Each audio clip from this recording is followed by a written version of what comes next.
Good to see you, everyone. My name is Robbie. I am blue. Don't ask why. My camera's being screwy. And welcome to this, the first Enclave actual play of the year. But certainly not the first Enclave mission. Fine people in the Discord server have been hosting like maniacs. They've been doing so well. So if you're interested in getting involved with Enclave yourself, come join us in the Discord server. Link in the description down below for when this goes on YouTube. And get involved in some of the awesome stuff that has been going on. I am joined today by three fine veteran players at this point in Advent's life cycle. Let's go through and introduce ourselves. We'll go left to right as you guys appear on my screen. So let's begin with Mary May. Yeah, hi, I'm Mary May. I think if you've been watching the actual plays, hopefully you know me. But I am playing a different character this time. I'm playing Avanya. And since the actual plays, I've played not as many as I'd like, but a couple games here and there. So. Lovely. And Shade. Hi, I'm Shade, or Shade Healer, and I have only played Enclave for a few times, but I have approximately 10 years of Dungeons & Dragons experience, and I already love Enclave, so I'm really looking forward to see what's going to happen today. Absolutely. And you also are playing one of the highest level Advent characters, I believe. Yeah, it's level 3 illusionist currently. Yep, he's pretty powerful. I'm looking forward to him myself. And lastly, a Detour. My name is Dave, aka Detour, and I'll be playing Hemlock. He is my librarian, who is basically a megalomaniac and trying to, gain power through the dark arts. Excellent. All right, now that we have our three fine players introduced, let's dive into it. We're going to generate the mission first of all. I have some inkling of your characters, which is all I will be needing, and I'm now going to get focus words. We're going to say one focus word from each of you, with the unofficial focus word being blue. Not actually. We'll see if it comes up, though. In the order you introduced yourselves, would you mind giving me focus words? Yeah, over here, my boyfriend's got a deck of Pokemon cards. Excellent. So we'll go, let's see. We'll go with, what's one I actually... Poliwag, that's what we'll go with. Poliwag, I love Poliwag, so cute. Lovely. And Shade, what do you got? Well, since I also love cards, been playing like more than 13 years, then I'm gonna go with attunement. Attunement. Excellent focus word. And lastly, Detour, what do you got? I have one in my head that I read on a blog recently. So it's going to be Fortress of Doors. Wow. That's a wild one. Okay. In that case, I am going to generate the mission. I will be back in the not terribly distant future. Expect me be gone maybe 5 minutes or so. If you wouldn't mind taking the time to introduce your characters in a little more detail to each other, and also take the time to do pre-mission stuff, discussing strategy, things that might come up for your characters for each other, things to watch out for, that sort of thing, that would be grand. I will see you all shortly. All right, so if I remember correctly, this is going to be kind of a chaotic group.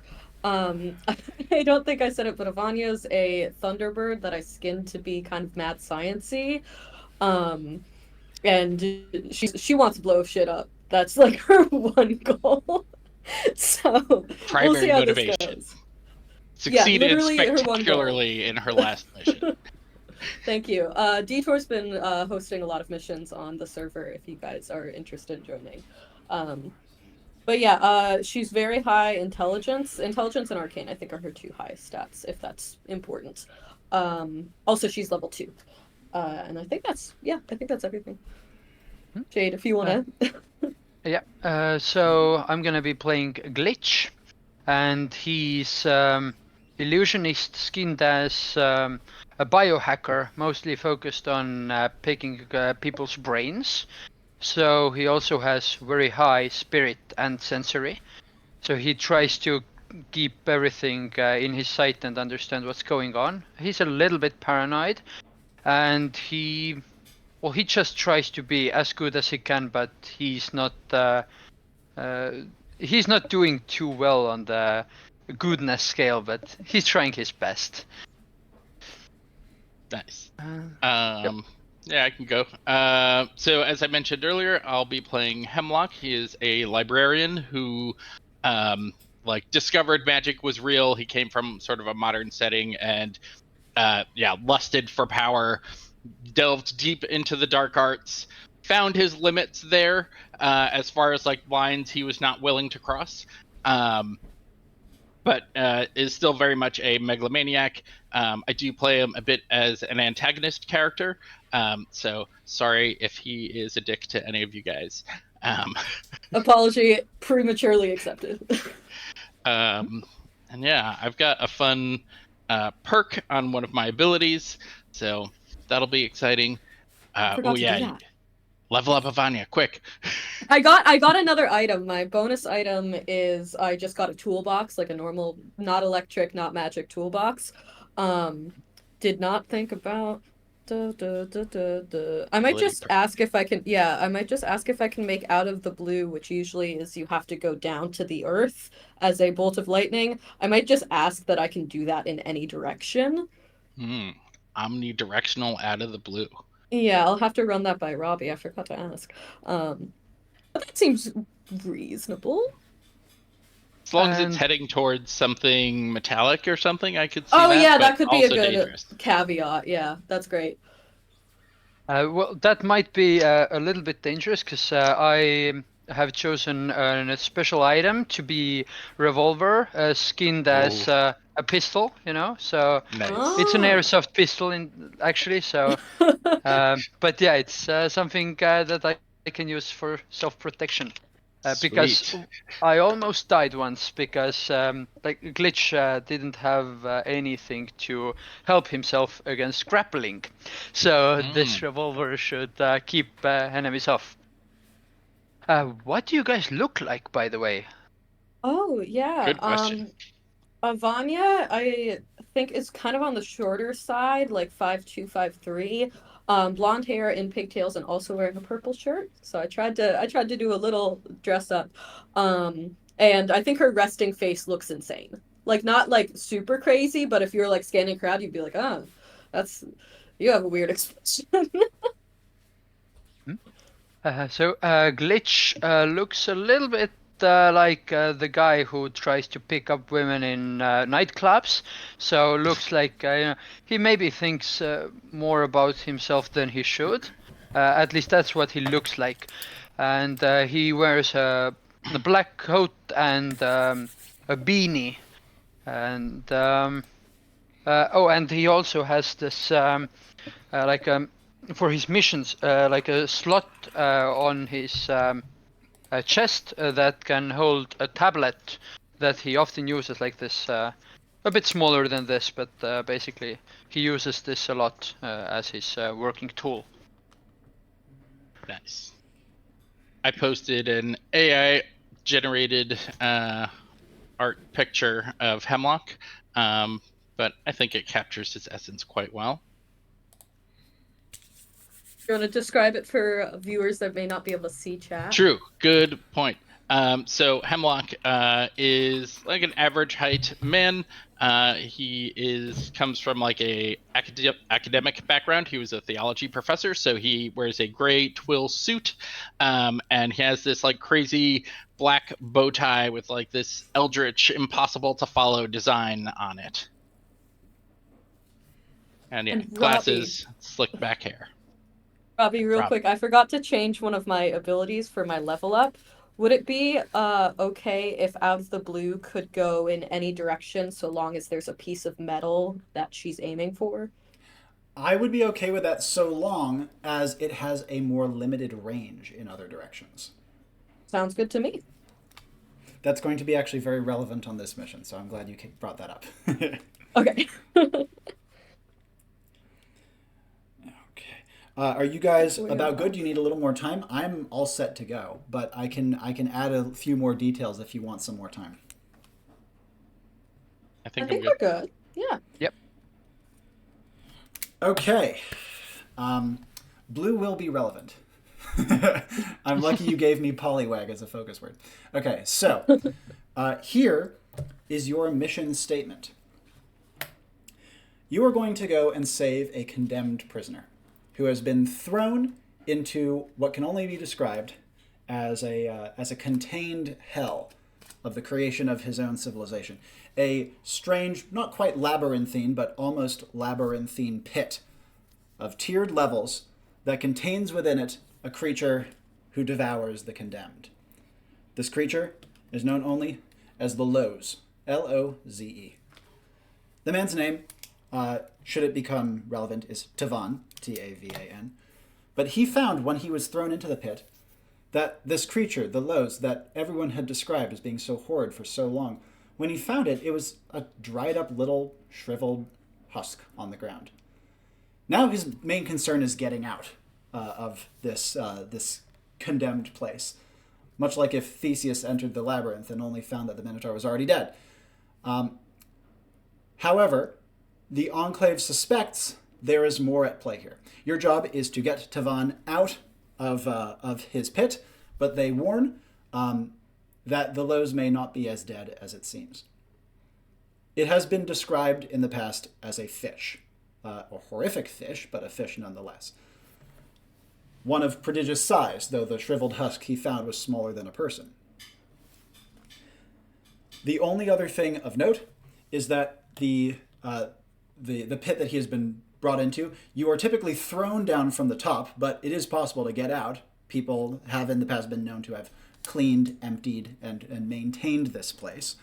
And it is, this area, this part of the world, is notoriously very rainy and wet. But they've been experiencing an unprecedented dry spell, and he thinks that is part of what killed the creature. So, in summary, you know it is possible to leave. The Enclave has informed you that the creature probably is not as dead as it seems, and you will be porting in directly to Tavan's side. There may be some sort of guard to the thing as well, or maybe people who are maintaining it who are also likely to be hostile. The Enclave has mentioned you can do any amount of collateral damage you want. No one's life in this scenario matters besides his. Questions? If other people have gotten out in the past, can we assume that there are other people currently in the labyrinth? Other prisoners have not gotten out in the past. Okay. There have been, again, this is a like a government building, so to speak. It's part of the justice system here. The people who have done the worst possible things, according to the powers that be, are thrown in the pit. And so the pit is maintained. And as such, presumably the maintenance people can get in and out themselves.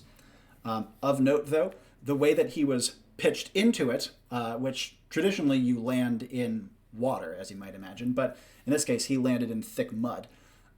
That entrance is truly sealed. Humongous, many ton slab of metal put over the top. Enclave does not recommend you try to get out that way. Other questions? Will we be given anything to get him out as this, like through the maintenance route, so to speak, or do we have to find it? You will.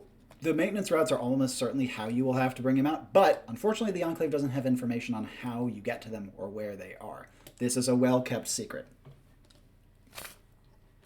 So you mentioned this is like a government building. How advanced of a civilization are we talking about here? Like how developed? Not dramatically, or rather it's a civilization that has some elements of actually reasonably prodigious technology, mostly built on the backs of magic.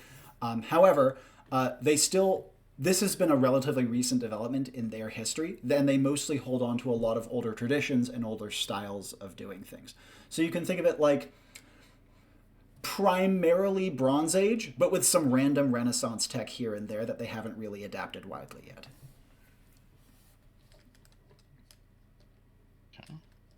Do we know what Tavan is in here for? No.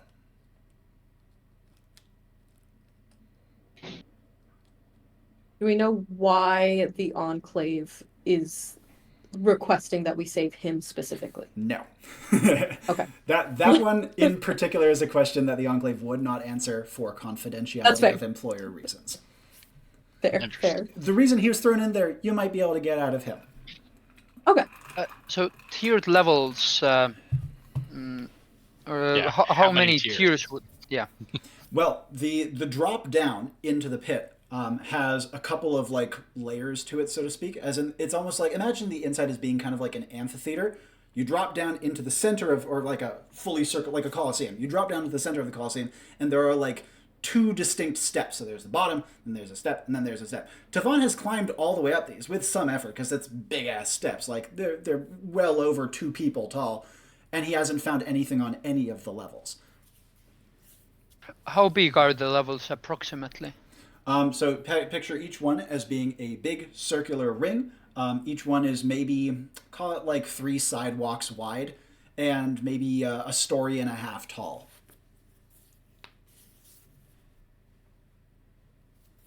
So we're talking almost like concentric rings kind of thing. Yep. If you were to take a side view of it, I'll give you a little picture. It would look something. If you were to take a side view of it, wow, thank you, Light. It would look something like that. Mm-hmm. And only 3 tiers, basically? Yep. Okay. He has found that there do seem to be like portals or panels or something in the walls that he guesses are doors, but he has not confirmed any of it yet. How long has he been there? He has been here for a couple hours. Oh, okay. The maintenance workers that you mentioned, do we know like if they're janitors or if they like maintain the lights or like what kind of maintenance do you need to do in a pit? It would best can be seen. The Lowe's does serve some cultural purpose, possibly religious purpose, but it is shrouded in mystery. It's a very ancient creature that has been around for a long time. Most common people just hear its name and shiver, but the rituals behind it are closely guarded, and so there could be a religious element to it. Probably for the most part, it is cleaning disgusting shit out of here, because it has killed a lot of people. Oh, very critically, this is so sorry. I should have led with this. It's dark in here. You have no light. Okay. That is very important. Well, I do have my tablet, you know, for Yeah. a feat of I got lightning. Yeah, you got some We'll ways. make it work. We'll you got figure some something ways out. to glow. Other questions? None that I can think Uh, of. you mentioned that Tavon found the Lowe's, so the Lowe's is also quite close by, presumably? Yes, he's pretty much right next to it. That's terrifying. Indeed. Wait, this is terrifying or perfect? This is the question. Indeed, it could be both. If you have no more questions, we can move on to assembly. Any final thoughts? In that case, you guys are convening in an Enclave meeting room, impeccably clean, neutrally decorated, all in shades of gray. You are, as of now, in character. You'll have a few minutes to do your assembly, and then we'll move on to the teleporters. Feel free to take it away. If you would like a starting prompt, I feel like we can say Avanya would be one of the ones to enter the room, perhaps second, if presumably Glitch is first. He seems like a Second is first kind good. of guy. Glitch opens the door, walks in. He leaves the door ajar, looks around, same as usual. So he sits on the table in the middle of the room, and he's just on his tablet and looking to see who will be coming next, and he's just entering the information and reading all this information that we were told. Absolutely. So, excellent yeah. notes. In that case, Avanya would come next. I think Avanya opens the door and goes, I see you also hit chairs. I respect you. And she also gets up on the table and sits down next to you. Hello, I don't think we have met yet. My name is Glitch, and I offer my hand. Avanya enthusiastically shakes it. I'm Avanya. It's very nice to meet you. You are on the dead fish mission too, yes? Uh, uh, yes. Yeah. Uh, Nice to meet you. And I give her like very confused glances, like looking at her and this crazed expression. Um. So what's your specialty? Oh, I like to blow things up, but I think this time I might try to bring dead fish back to life. That sounds like I a think perfect. maybe he could, if we flood the whole thing, we could ride him to safety. This seems like a perfect opportunity to bring Hemlock in as well. Sure. So Hemlock will walk in, kind of idly reading a book. Notice, oh, new partners again. Hello. You both may call me Hemlock. Hello, Hemlock. We both hate chairs. Hi, I'm Glitch, and no, I don't hate chairs, but it's nice to meet you. A pleasure. Likewise. May I ask about your specialty? My specialty is, well, research. I'm a scholar. Though I have a particular interest in religion and other interests. Okay, I will try to make sure that we don't get in trouble. I tend to delve in people's and creatures' minds to make sure that we get out of this alive. Fantastic. And Avanya here, she says she likes blowing things up. Yes. Could be useful. It's very useful. Sometimes not, but I think this time, yes. Most likely. One thing, Avanya, as I understand, Lowe's, the dead fish, is a dangerous creature, so if you can try to not resurrect it, I think it's better for us. What if I make it a puppet? Yes, like I then zap that's, it and then its limb flop like this. I have some That is experience doing such things, but it's certainly dangerous. Yeah, we'll see. I might not be able to do it. Fish might be too strong. Ancient beasts are often quite powerful. You It's you very should tread intriguing. lightly here. I mean, if I can study its nervous system, I believe that I can help you with that, Avanya, actually. It's quite exciting. Yeah, I think we can do that.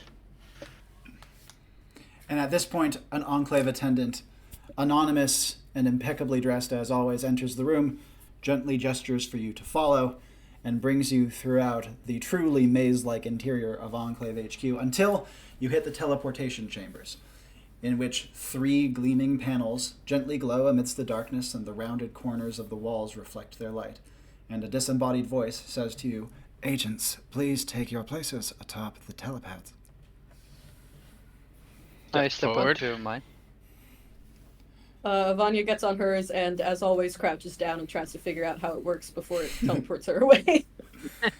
And you feel the familiar dissociating feeling rise through your bodies. Avanya feels it hit her fingers much earlier than the rest of you, but it begins from your toes, up through your legs to your chest, hitting your fingers and making them explode into pins and needles, hitting your eyes and turning the world into a microcosm of mirrors and flashes. Until the sensation vanishes and you find yourself in pitch darkness, surrounded by an awful smell, like truly vile. If you have old fish in the sun, actually worse than that, old fish previously in the sun, now in the mud. It's vile smell. Your feet are gently sinking into a thin mud, and you hear a scrabbling nearby. Well, Shade can precisely pinpoint where it is because of his enormous sensory, but everyone hears a scrabbling. Who's there? What is that? Hello? Ugh, it smells like every pit I've ever been in. Are you Tivan? Yes. My saviors. My saviors. I hope that this will be the last pit any of us find ourselves in, sir. certainly hope so. We're here to get you out. Good. Very good indeed. You have a plan then. You have ideas. You found maybe something about this place. We know it's dark. And smelly. We may need to do some improvising, but we're certainly going to get you out. I see. You have brought light then, maybe? I think so. And Avanya would like to attempt to use the lightning bolt of just hold it up and try to have like static electricity basically light it up. So like partially charging your lightning bolt? Yeah, like not enough to actually do damage, but enough to hopefully glow a little. Yeah.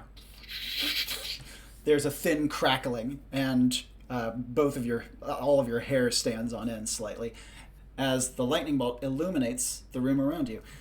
You are close to one of the walls at the lowest pit level.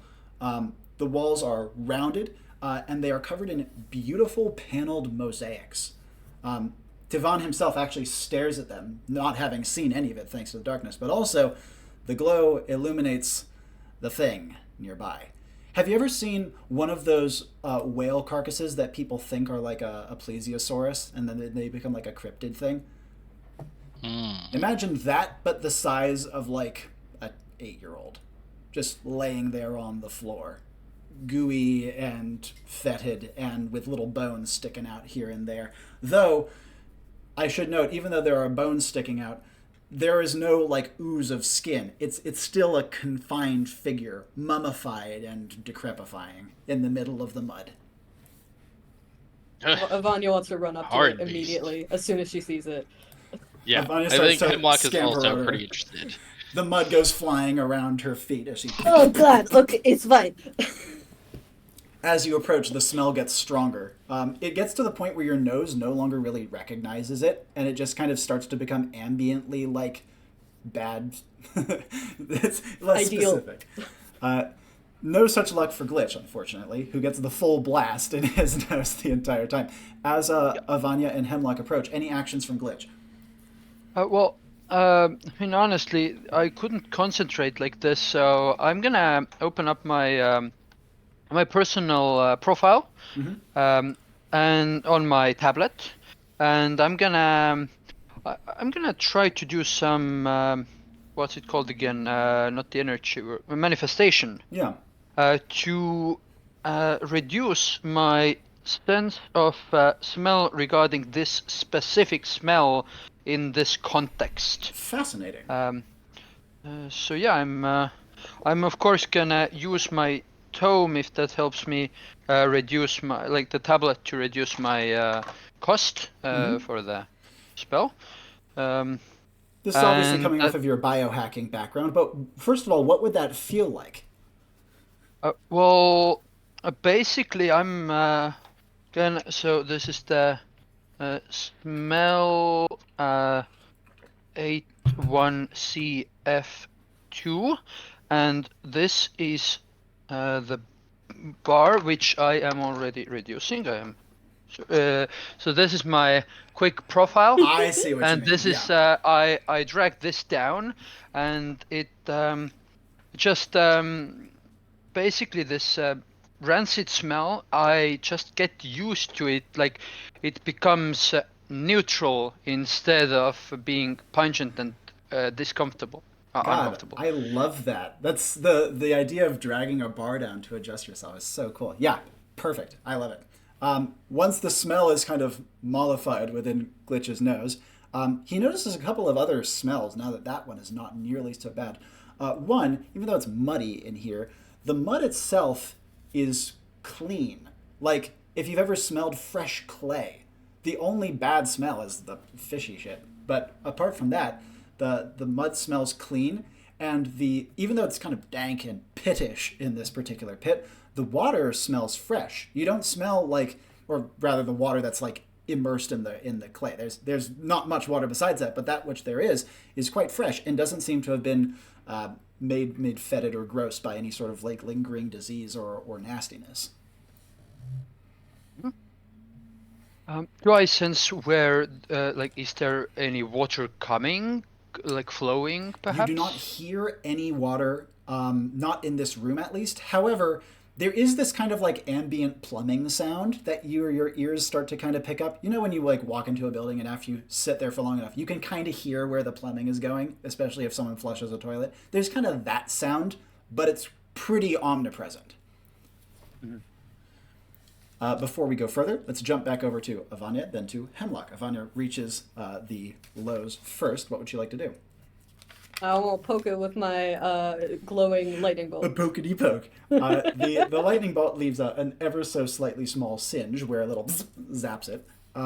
It does not twitch, does not move, and the bit that you prod, which turns out to look like be some sort of like a fin or something like that, it doesn't feel frail. It feels kind of like old chewing gum consistency, but stretched very thin. Interesting. I'm hoping to actually discern if it's dead or alive. Now, I don't know exactly how to go about doing that. I know Avanya comes from a planet that is very full of life and would have some familiarity with how to discern Indeed. dead things and alive things. I think if it's a fish, it doesn't breathe. So she can't do like breathe the through check its for gills, of course. Oh, yeah. Could she do the thing where like you hold up like a flat thing to the breath part and see if like anything like air or like wet sticks to it?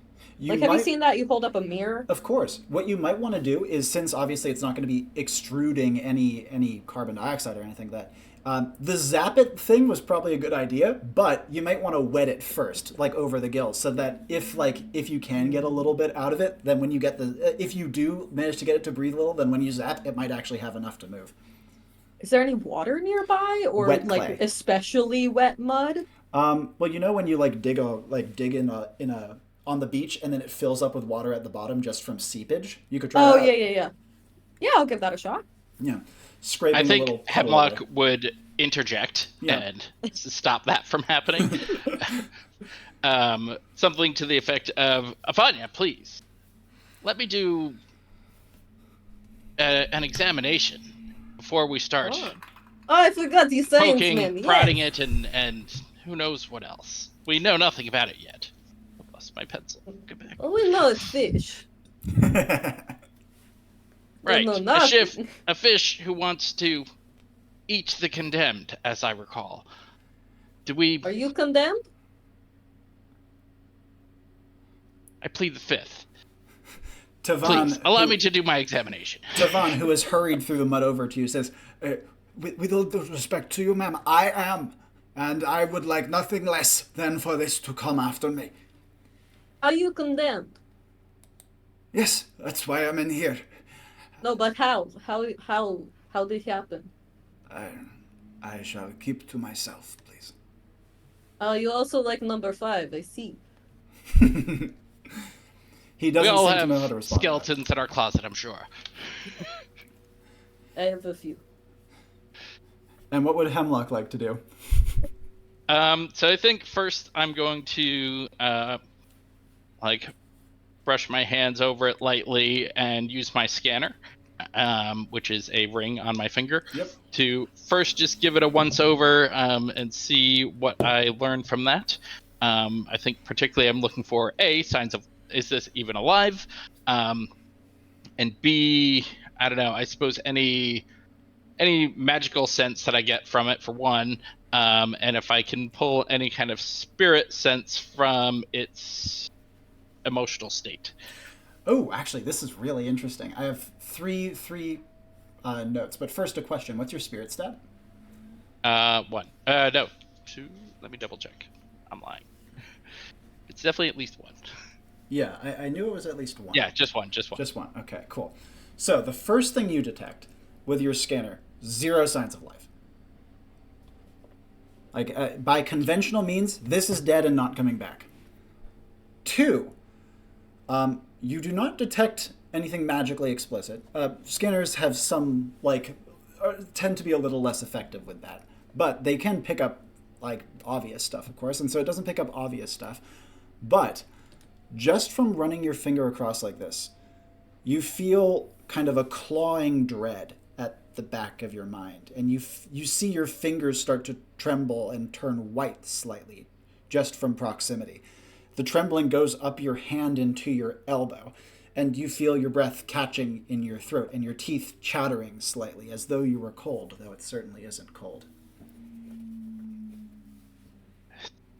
Certainly dead, though I don't like the feel of it. Avanya can hear the tremor in his voice as he says it, and Shade picks it out as clear as sun. Glitch. Oh, pardon. Thank you very much. Tavan is staying well away from the lows as this is happening. But speaking of which, let's jump back over to Glitch now that he has desensitized his nose. Wait, did I pick up on this feeling that Hemlock described? That You did not feel it as he did, but you felt his fear. You heard the chatter in his teeth, and you sense the deep, deep uneasiness that passed over him. I give his direction a quick glance. I'm not sure if he can see it. How far does the glow reach from Avanya? For your eyes, you actually can see quite a lot. For their eyes, they can barely see you. And you wearing, I think, mostly black, if I recall correctly, doesn't help much. Yeah. I do have some white lines, tattoo-like yeah, they lines. pick that out. Do I see the mosaics on the walls? You can pick it out far better than they can at this distance, enough so that you are able to discern it to a degree where it is useful. The panel that is closest to you, for example, you can see depicts a quite stylized but still very distinct monster of some kind. It does not look like a fish. Certainly doesn't look like what you see in front of you. It's multi-limbed and tusked, kind of like... It has... Imagine it as somewhere of a blend between like a Rakshasa, if you're familiar with Hindu monsters like the Rakshasa, and something you might see on an Aztec temple. It's a monstrous creature, and there are intricate patterns and varied colors around it. The whole thing, though there's mud everywhere down here, is completely pristine. It's barely even dusty. Okay, I'm gonna try and get closer and see if I can notice any any secret doors or openings in the walls, but I also want to look at these different arts in the mosaic, like to Absolutely. get a bigger picture. Well, as you're running your hand along, there are plenty. It's mosaic, so there's plenty of bumps and things coming out. A lot of things that could be a secret entranceway of some kind, though none are jumping as you are examining them. But there's two other things of note. First of all, as you are looking over the mosaic more than just monster, patterns, there's something else that you kind of get the feeling of just by looking at it. One, that though this monster is hideous and probably would kill you, it is maybe not benevolent, but not evil. That's just the feeling you get looking at it. But more importantly, just running your hand along it, you feel, much like you just felt with Hemlock, a sensation emanating from this. It is a sensation of, how do I describe this? Trying to calm your nerves before a recital. It's a sensation of trying to tamp down panic.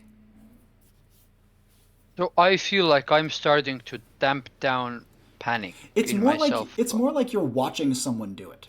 You know what I mean? Okay. And I tell the others, hey, I think whatever creature is in here, if it is the lows, it might not be, this fish might not be the lows, but I think it's not inherently evil. Tavan gives a little, almost throat-clearing squeak from the side and says, "Good, I'm glad. Very good." Jumping back over to Avanya and then Hemlock at the same time, what would she like to be doing after Hemlock does his little scan and you hear this from Glitch? Just to double check, Thunder Hammer is not exactly like Thor's hammer in that I can't summon it, right? I can't have it. That come would to my that would hand. require a manifestation. Though I will say, an aspirant, I'm going to be doing something about that. Well, for now, though, no. does not work for what I want to do, so I'm gonna Yeah. skip that. All right. Avanya kind of looks sadly at the little fish thing. All of her brilliant ideas fading in its depth, or death, I should say. She goes, okay, time for secret door, I guess. No flying fish or nothing, okay. And she's gonna turn and examine the wall with Glitch. Yep. As you move over to the panel that Glitch is facing, your lightning bolt, when you like juice it up to get a little light, it's not like I can just keep. It's not like a light you turn on. It would take some like a little bit to get it back, and then it would fade down. You get it back a little bit, so there'd be a little bit of back and forth like that. You can feel that kind of like holding a light bulb. It's starting to get like a little uncomfortable doing this up and down a bunch. Just something to keep in mind. As you get closer to the panel that Glitch is examining, you also see the monstrous tusked creature. You don't get the same bevy of sensations that he gets, but he also has 4 pluses to spirit. Okay, so the giant tusk creature, the dead fish on the ground has no tusks, correct? No, Okay. they look so different. It would be like trying to compare, I don't know, a stick figure to the final boss of a Final Fantasy game. It is completely different. These people are very bad artists. And then she's gonna keep looking. Avanya is looking specifically like Glitch was for doors. I'd like to think she would have a little bit of advantage of looking for like hidden buttons or places where you could like stick a little stick in and like turn it like a keyhole, but like more secrety, things like that. Absolutely. Of note, just as she's starting to look around, it's mosaic. Like I said, there's tons of little things to touch and twiddle with. So, just off the bat, looking at this is either an incredibly well-hidden door, so well hidden that desperate prisoners over how many years haven't found it, despite scrabbling, presumably, in their last moments. Okay. Or it's a door that a prisoner could not access for some reason or another. So allow that to help inform your scanning. I'm going to check in with Hemlock, then I'll check back in with you. Sure. So I think Hemlock is going to continue to examine the lows. So now, expressing dissatisfaction at the muddy mess that is the area, kind of spread my arms wide and catalog. And is the catalog wide enough to reach the mosaics as well? That would be a big one. I'd need to see energy work for something that big. Okay, I think it doesn't need to be, for now at least. I will simply catalog the lows. So sorry, I hear an angry baby. One moment, if you wouldn't mind. Sure. Can someone, while Robbie's gone, can someone real quick give me the dictionary definition of condemned? Because I feel like there's going to be some nuance in that word that might be useful. Can give.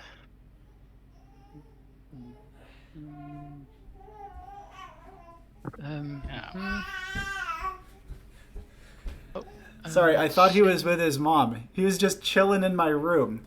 Hi. I'll be right back. So condemned, declared to be reprehensible, wrong, or evil.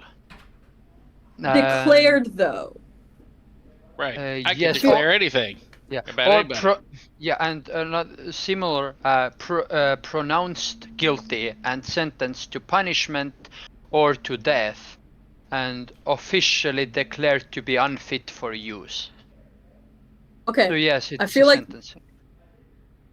that's going to be my loophole. I have never, for chat, Gemini, I had the music on while I was waiting. It is a little silly. The Discord music is a little like silly. elevator music. Just like, yeah, hi.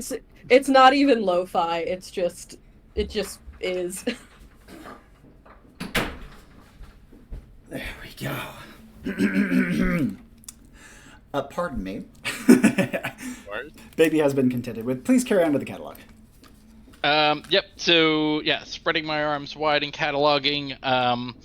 I want to center it around the lows, certainly, and I want to spread as much of the mud like as far away as possible. Yeah.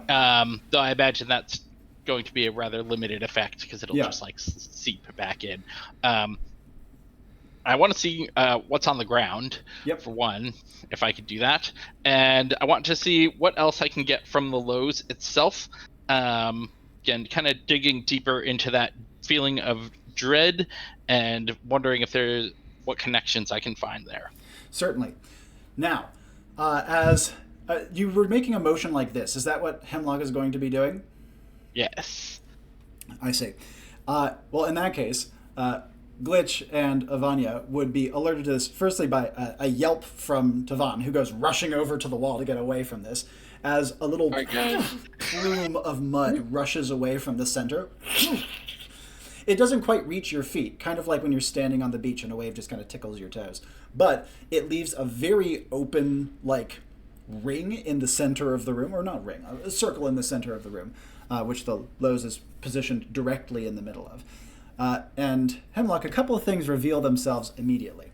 One, underneath the mud, there are not quite a Swiss cheese, but many holes that are full of the same clay that go down out of sight. Your catalog didn't clear the mud out of those holes, but all of them are very large, like comfortably big enough to fit a car, and seem to go straight down, but again, completely full of mud.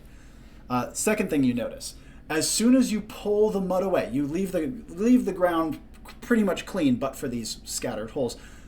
The desiccated corpse of the Lowe's shrivels more before your eyes.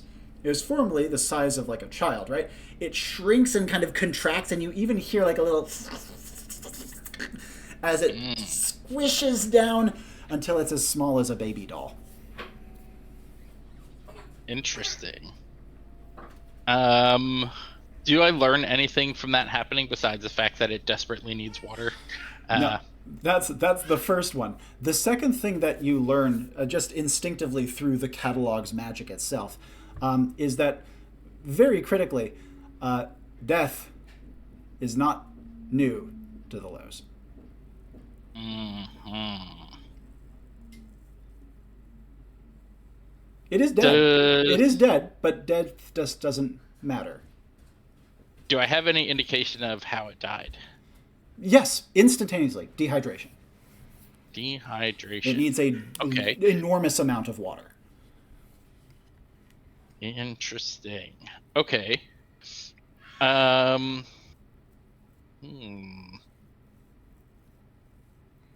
Would I... So my intuition is telling me here that these giant holes are like pumping like stuff up. Is there anything that I could glean from either the catalog or just my own intellect from like seeing like when I see mounds of dirt or something that would indicate that it seems to be getting pumped up? Excellent question. You do not see anything welling up from it. Okay. Admittedly, like, this is just moments after the catalog, and the mud that you spread is kind of seeping back towards the center, as you would expect. However, you would probably expect to see some water dribbling up and out if it was being pumped, but you do not see any. Before we go further, let's jump over to Glitch, both in terms of any reactions he has to this catalog from Hemlock and other actions he has besides. I do take a quick look at that, but I turn to Avanya and ask, what are you looking for, as she's searching for her own details?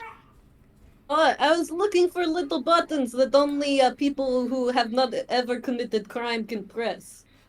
You need my help finding that? Have you committed crime? I'm not sure how to define it. Have someone pointed at you and say, "You bad man, you go to jail"? Yes. I do not think you can find this button. Okay, I see.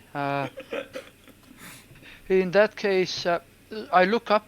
How tall is it again, this one step? About a story and a half to get up.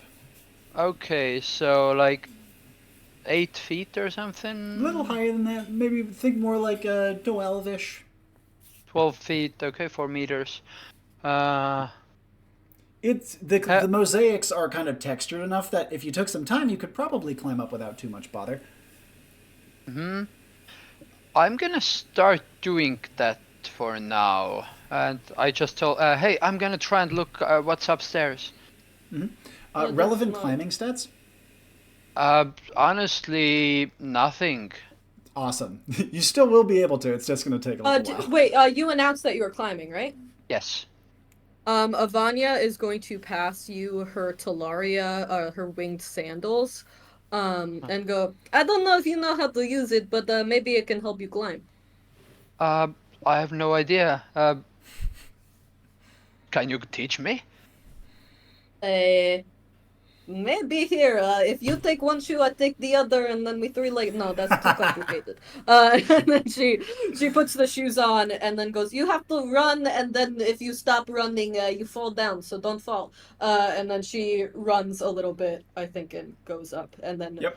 kind of grabs onto the wall to help her go back down. Yep. It's harder in mud, but you can still build up enough speed that you can get a couple steps out of the Talaria.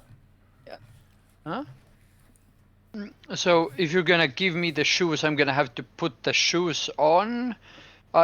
I look at my own shoes. I don't think I want to take my shoes off. Thank you for the offer. Can you do handstand? No. Okay.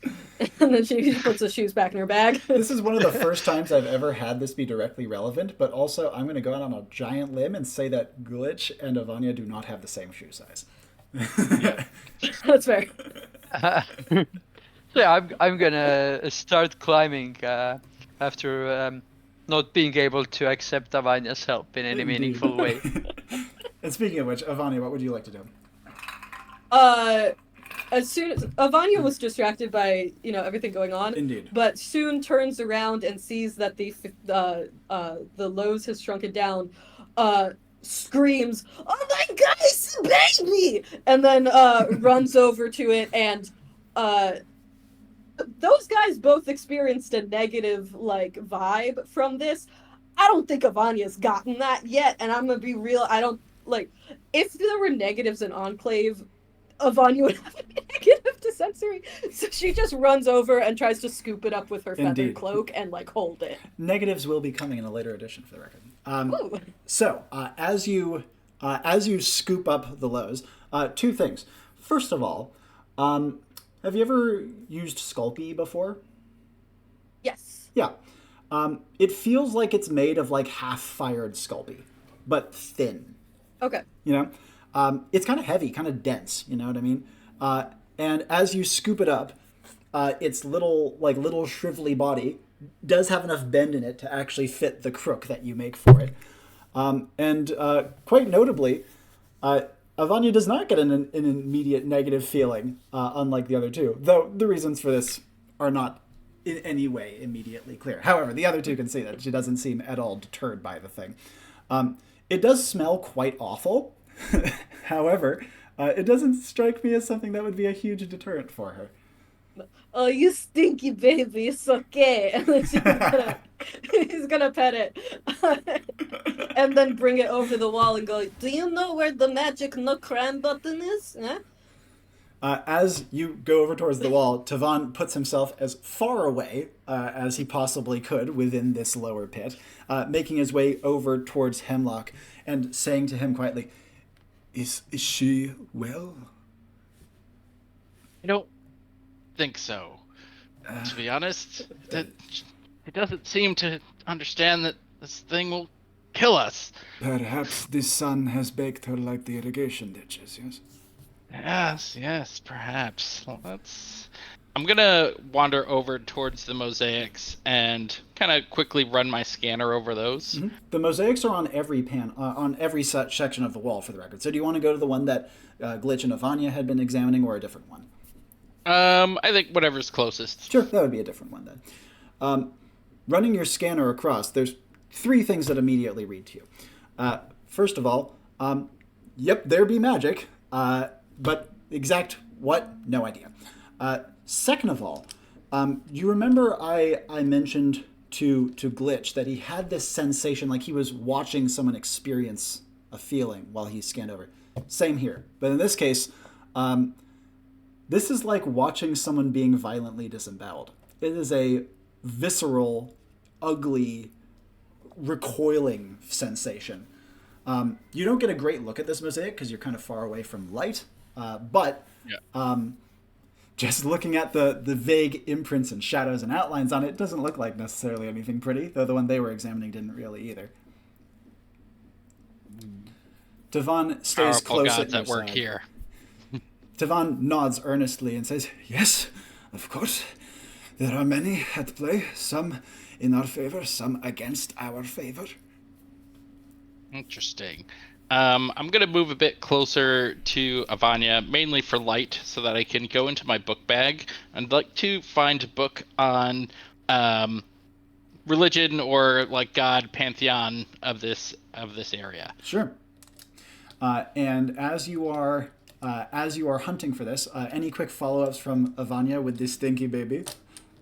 Yeah, she wants to go, if you like water, yeah, maybe button have water. And she's gonna try to take its fin, and like slightly out of the cloak and run its fin along the wall and see if there's a place where the baby is happy. Yeah. This is at the panel that you and Glitch had been examining, yes? Yeah. Yeah, absolutely. As you touch its fin to the panel, you see that some of the intricate like filigree on it light up immediately. The eyes on the tusked demon thing light up as well. And you hear throughout the entirety of the pit a deep noise echo briefly. Tavan yelps and dives for cover behind Hemlock. Glitch, you feel the like wall that you are climbing tremble slightly. You're almost at the top, so it doesn't throw you off. Like you have a hand at the top, but it's still like substantial. And additionally, you can feel deeper because you're touching the wall, you're hugging the wall. You can feel quite a lot of the wall right now. Deeper still in the wall, you feel that rushing plumbing-like sensation get stronger, as though water pressure were building.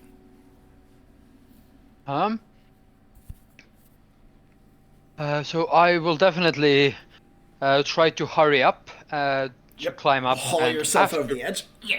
And after I have done that, I'm gonna shout out, I think water is coming this way. I don't know from where, perhaps from the holes underneath. I think you should prepare for that. Also, Tivan, can you tell us anything that might help us? We are not from around here, you know, so please share some information with us. So I would imagine that maybe Hemlock's information coupled with Tivan's might actually give us even more of a bigger picture. Although Glitch didn't think about that, he just figured that he should ask Tivan. Yeah, Tivan calls from behind Hemlock, panicked. He says, "I do not know what information to share. I do not know what will help. All that I know is that it will kill me, and it will kill you, and it will kill all within if it is to maybe come back. Do you think it could come back?" The baby?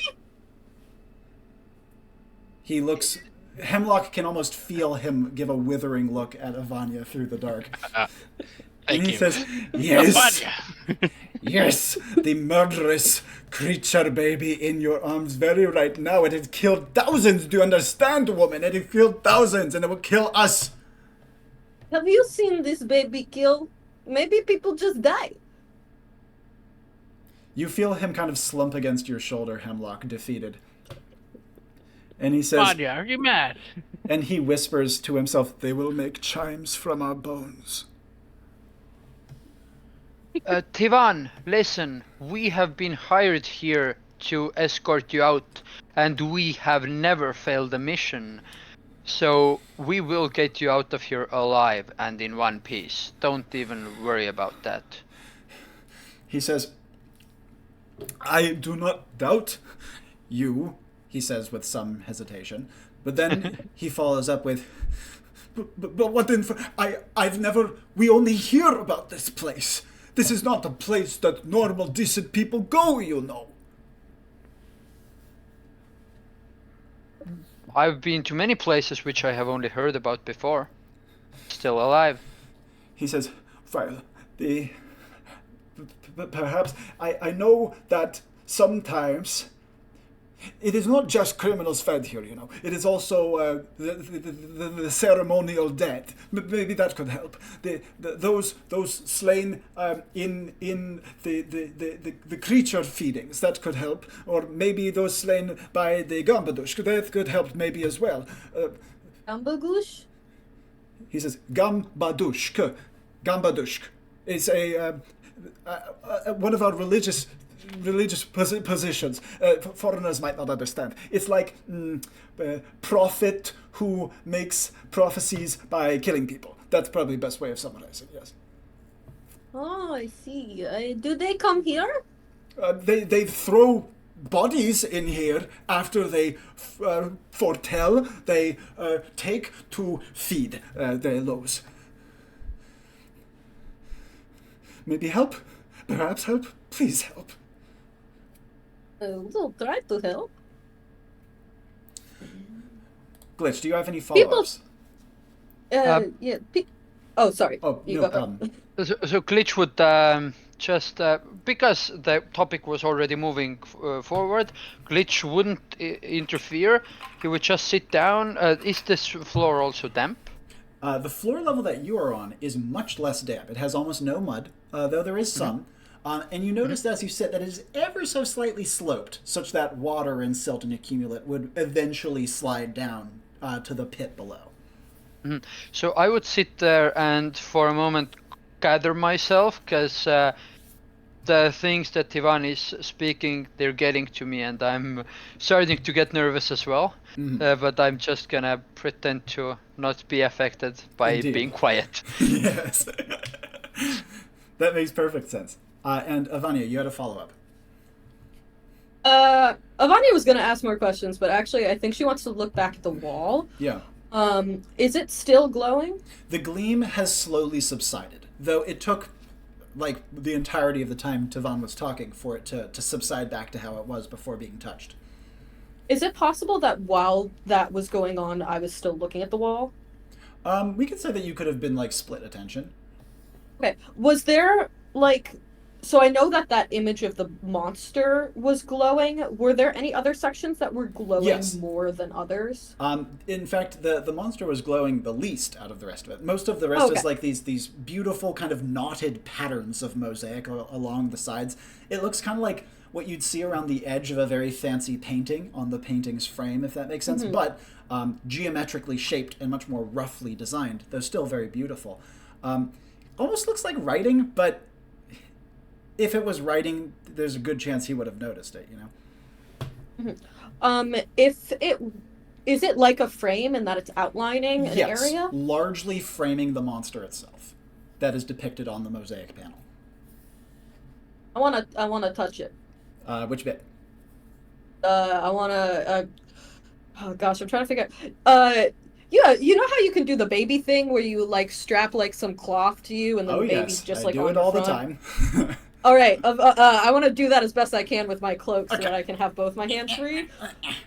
Yep, takes a couple moments. And then touch both my hands to that square. Okay. As you do so, there are two things. One, remember the feeling that I described Glitch as feeling of, like watching someone be nervous and try to compose themselves. You get a little bit of that. He got it quite full, but you get just the slightest, like, the slightest taste of that. Second of all, more notably, you feel like the most, again, it's not unnoticeable, but it is kind of a gentle, like a pulse, almost like, you know when you unlock your phone with a thumbprint and you feel this like bip bip from your phone, like a little buzz? That sort of like little blip as you touch your hands to it. I want to leave it there for a second. Okay. You don't get any other feedback from it. Okay. It did feel confirmatory, if that's a word. it did feel... That does help. Yeah. Okay. This is good. Need to think. Before we go further, Hemlock. Yep, so I pulled the book. Yep, What is and it? as you've brought out the book, It says the book's title is An Introduction to the Theology of Taskuran, which is the name of this area.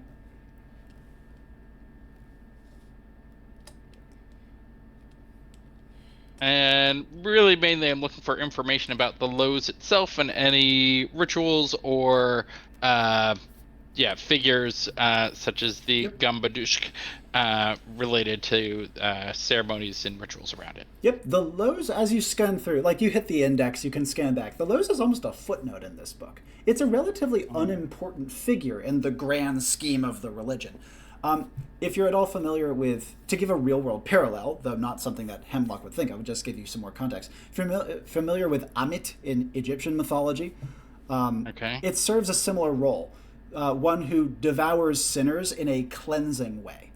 And it does seem to emphasize its role in religious ceremony, specifically the consumption of sacrifice victims. It's very, very popular to do after they have died, as well as, again, criminals, but only criminals of the highest caliber.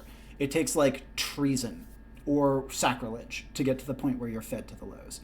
And its consumption is said to be cleansing. The creature is actually associated more with cleanliness than almost any other trait.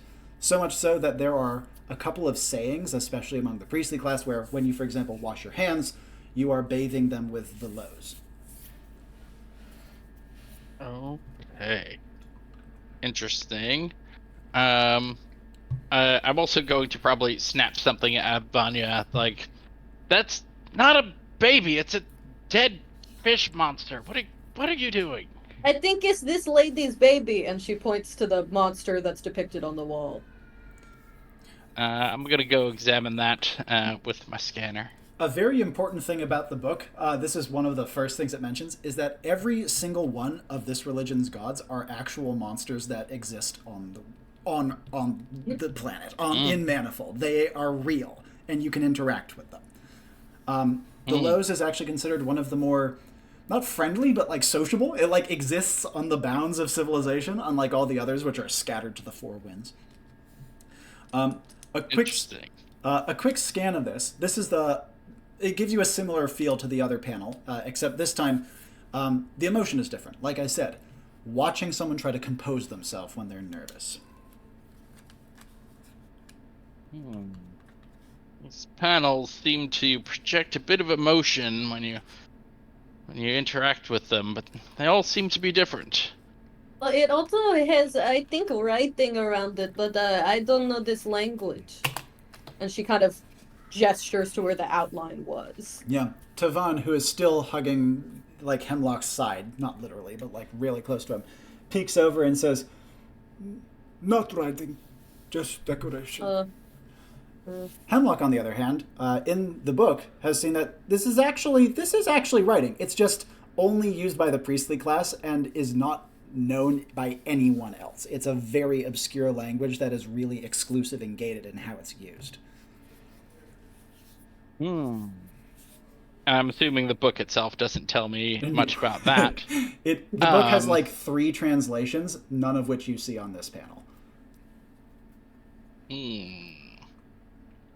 I think I would like to use my knowledge as power to learn this language.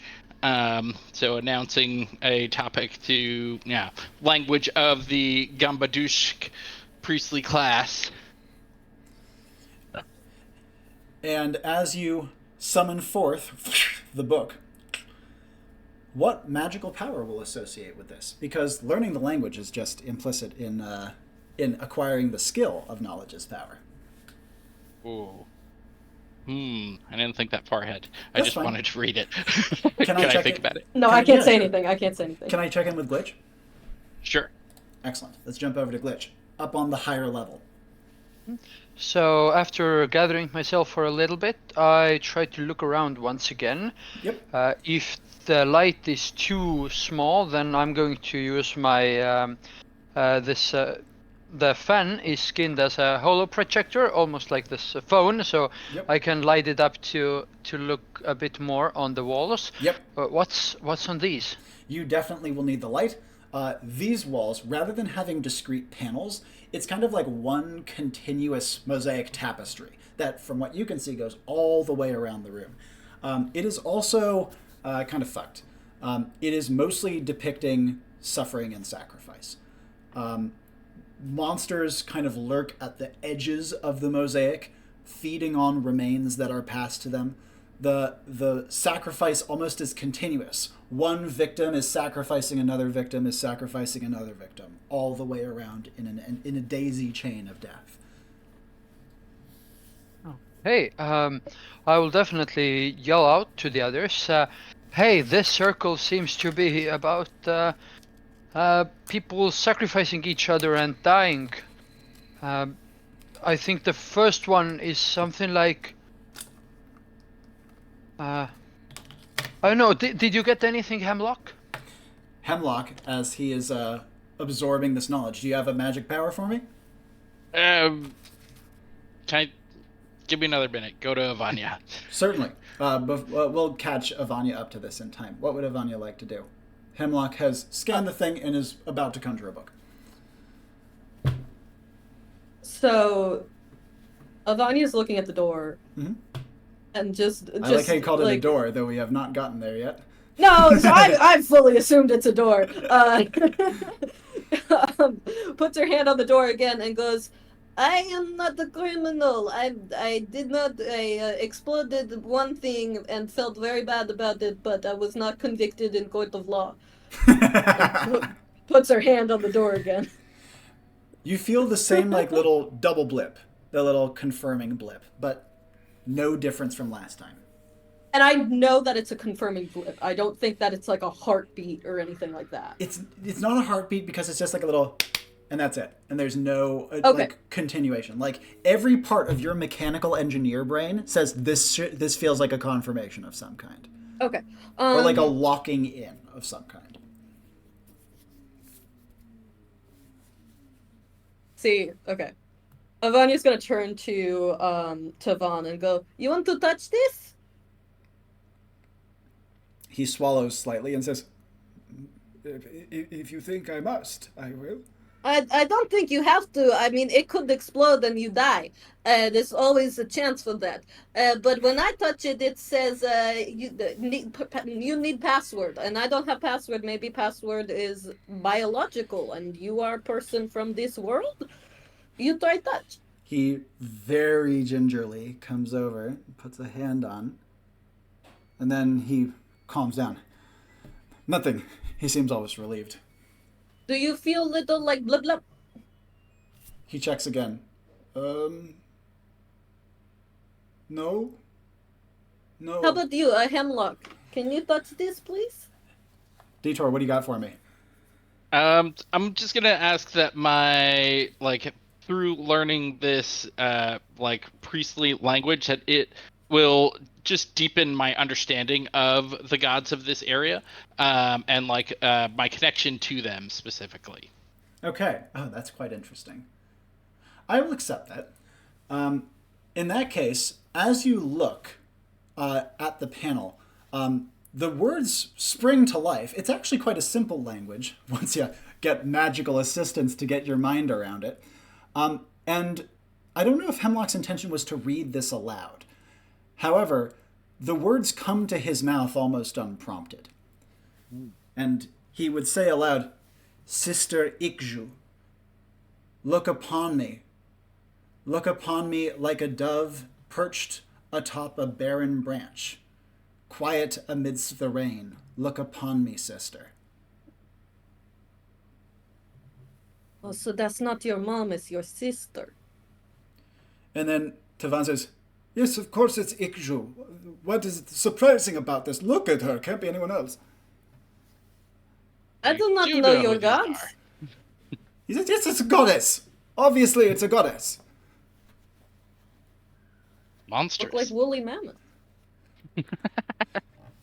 He says, "She is a war, I think, best summary. War goddess, typically. And, what's a good word? Sorry, don't know Metro well. Discipline, maybe?" Punishment, Oof. perhaps. Now, No, I don't think that's punishment. I think that's order. as Glitch calls this down, Hemlock would feel something as he's looking at Ikju depicted on the panel. He feels an uncanny calm through his body. It's obviously a very disconcerting place, but looking at Ikju, he feels peaceful. Maybe not peaceful. Ready, you know, like all the stress and the intensity. It hasn't gone. He's not relaxing, but it's controlled, just while you keep eye contact with her. Interesting. I'm gonna examine some of the other panels while I have my knowledge power active. Absolutely. And you start to come across a great deal of other gods. Gods such as one who seems to rule from atop a mountain, and if he looks upon you, that is when you begin to die. A death god. The feeling that you get from him is one of kind of an uncanny welcoming, or like seeing someone you haven't seen in a long time, and are happy to see, largely speaking. And then a little while past that, you see another one, a goddess of royalty and regality. One who, when you look upon her, you feel almost a compulsion to bend your spine and bow, which makes her kind of an awkward figure from afar as you kind of impromptu bow down before her. And as you make your way around, you notice on the other side of the room, or other side of the level you're on, the panels repeat. There's two, mirrored. Are they different, or just like are they identical, reversed, depicting the same deity, but on opposite sides of the room? And these ones give you identical feelings. And this you get just as you're walking around the room. You don't have to stay long in front of each to read quickly. However, while Hemlock is making his rotation around, let's check in briefly with Glitch and then Avanya, because you had asked Hemlock what have you gotten, and he gave you what he got. So what do you want? Avanya, did you raise your hand? Yeah, I was just wondering, Hemlock, as you're going around, are you announcing this, or are you keeping this in your head? I think I would continue reading aloud, since that's how I kind of started the process. We'll need to catch up in time, because it will take him a little bit to walk to the point where it starts repeating in particular. But in the meantime, Glitch, what would you like to do? I'm gonna... Okay, so first I found out that it's basically like people sacrificing each other, and it seemed to go around the entire room, right? Yes, the second level mosaic seems to just continue all the way around. It doesn't, like, from what you can see thus far, and admittedly, even with your excellent sensor, you can't quite see across the entirety of the room in the dark, but from what you can see, you don't see any repeating pattern. Then is it possible to climb on top of the third level? Yep, it's actually easier too, because unlike before, it's not neat, beautifully maintained panels. This mosaic is a little rougher, and as such, it's easier to climb onto. And so you actually climb up to the third level before Hemlock completes his half circuit of the room. Shining your light, presumably, is what I guess you want to do as you hit this point. Before is it clean, less clean in here as well, or same clean? On the third level? And the second compared to the first. The second level, the walls are less well maintained, but the ground has much less mud. Does that make sense? Yes. And the third? The third is the same.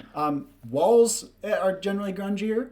The ground is cleaner. It's again on a slight slope, and rather than have any mosaic, this level fairly unmistakably looks like it bears probably our doors, but they're unbelievably heavy and small. They're like portholes more than anything else, clasps tight with a metal that looks kind of like bronze, but it doesn't burnish in the same way. Instead of kind of rusting down to almost a greenish color, it almost looks like it's baking red like brick. With portholes, like, I'm unfamiliar with the... Oh, you know on a ship, how you have those very small holes where if water gets on the deck, it can slosh off? It's like that. Very small holes. If you could get the cover off, you could probably fit your whole arm in there, but you couldn't get a head in there. Okay. And they're all like these holes, and they're covered with these bronze like Caps, we'll metal. call them. Yeah, and they're all covered.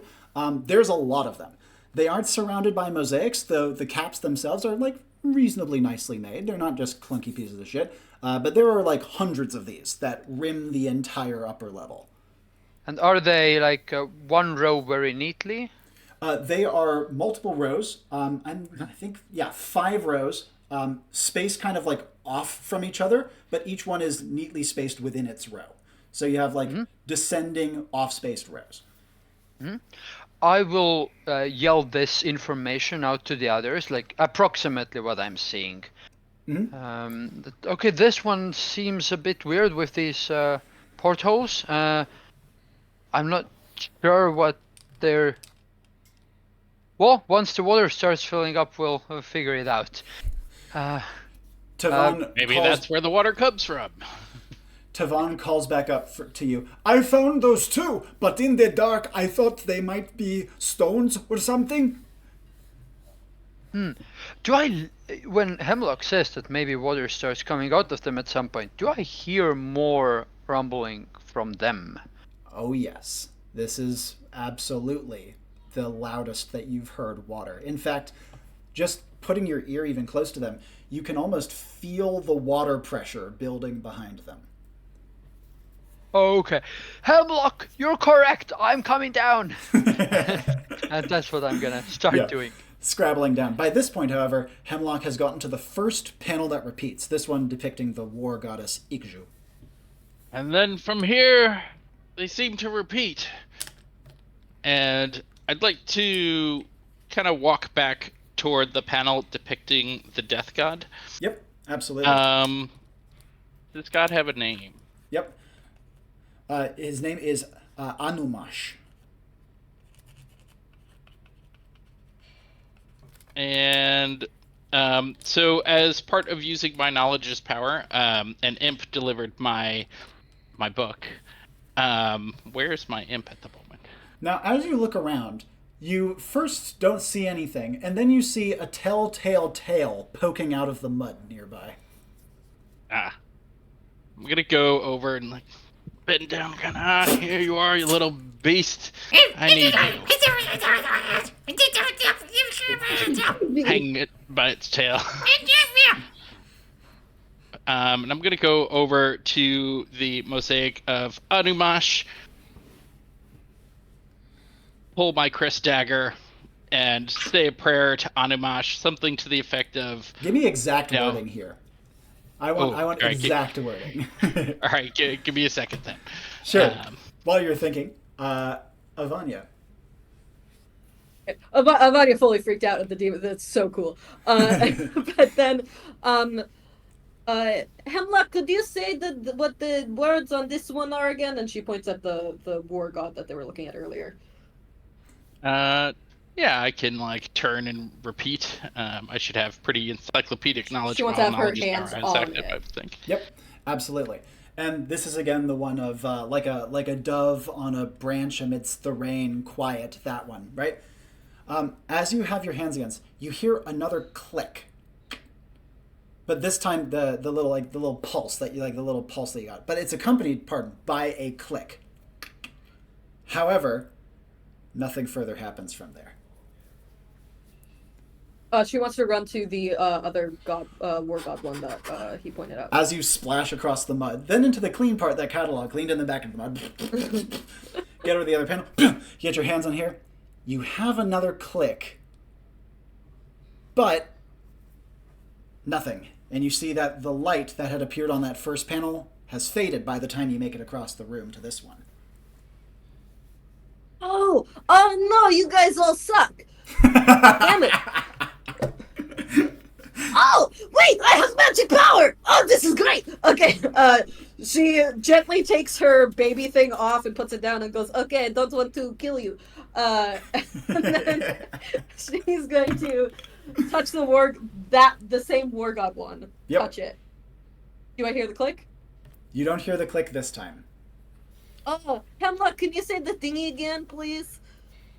Dove, fly, tree, death, I don't know.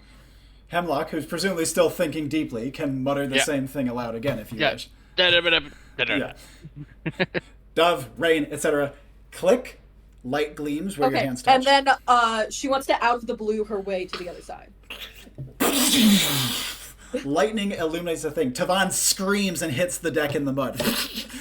And as you get like most of the way across before your lightning redirects into the mud. However, even though you have mud on you, you're very close to the panel.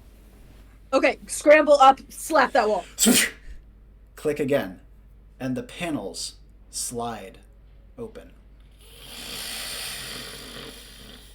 And as they do so, Avanya is knocked off her feet by a gush of water that comes rushing out through the now open doors. I left the baby right by the door. Yes, you did. She immediately wants to run to and try to get the kid. Before we go further, I'm gonna take a quick pause. I need to pee. You guys are welcome to interact with chat, take a pee if you wish, do whatever you would like. I apologize. I'm busting, and I want to make sure I don't have to interrupt the action sequence I can feel coming. Be right back. Intermission. I'm real sorry, guys. Hold on, I'm writing a prayer to a death god here. What just happened? Avanya tried to open the doors thinking it would get out, but actually she opened a floodgate and she left her baby right next to where the flood is happening. No! Which She's gonna god try to was run that? get him, but... Was this the god? Which god am I praying to? No, death. I mean the doors that opened were that the one that you war/judgment god. order, or was it order? Discipline. Yeah, discipline. Yeah. Thank you, Gemini. I often forget that I have magic powers. It's good to remember. I'm not just a mad scientist. So much more. Yeah, I also have actual magic that I can use.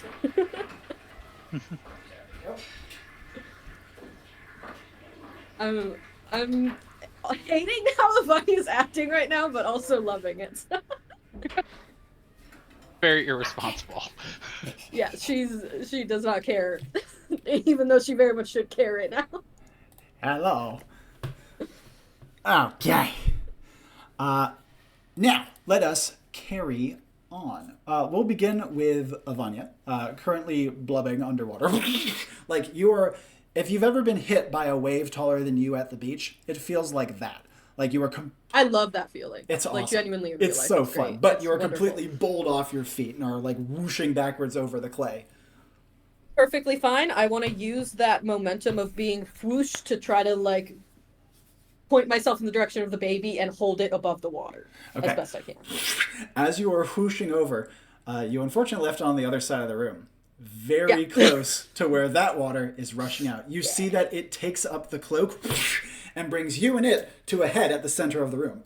So you do get your hands on the cloak, but the second you touch it, you feel the powerful thrashing inside of it of something trying to get free. If it's trying to get free, that means it's still trapped. So I'm just gonna yank it and try to, like... are there some parts of the room that aren't yet flooded? Yes, given that these are both, like, kind of door-sized panels, or, like, bigger than that, but, like, there's only so much water that can come out of those, so you'd have to go to the side from where you are.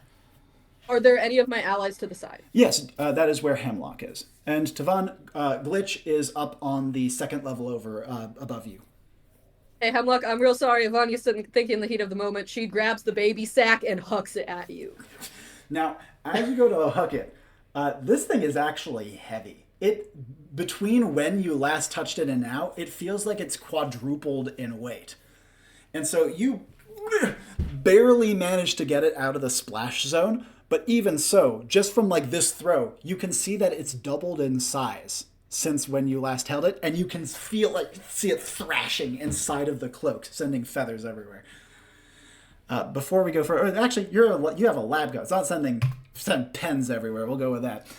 Yeah, that sounds right. Before we go further, before we go to Hemlock, in fact, Glitch has a much better vantage point to see what is going on, given that he is on a level up. Actions from him, both to where Hemlock is in front of the Death God panel, as well as Avanya getting knocked off her feet by the water and then trying to throw the now thrashing Lowe's out of the water. How far along was Hemlock or is Hemlock with his recital? I would say that by this point, we'll catch up with him in a moment. We can say that he has just started. Okay. So I'm gonna. Okay, I'm gonna try to use my sensory and spirit to. Okay, so I see that Avanya is quite happy or fine or like she's not afraid of drowning. She doesn't seem to be afraid of drowning at all. And admittedly, the water that has just started to flood in, at the center of the room where she is, it barely comes up to her ankles, though it is rapidly increasing. Oh, can I change my move then? Yeah, absolutely. Can I finish with Glitch first? Yeah. How is Hemlock feeling about all this?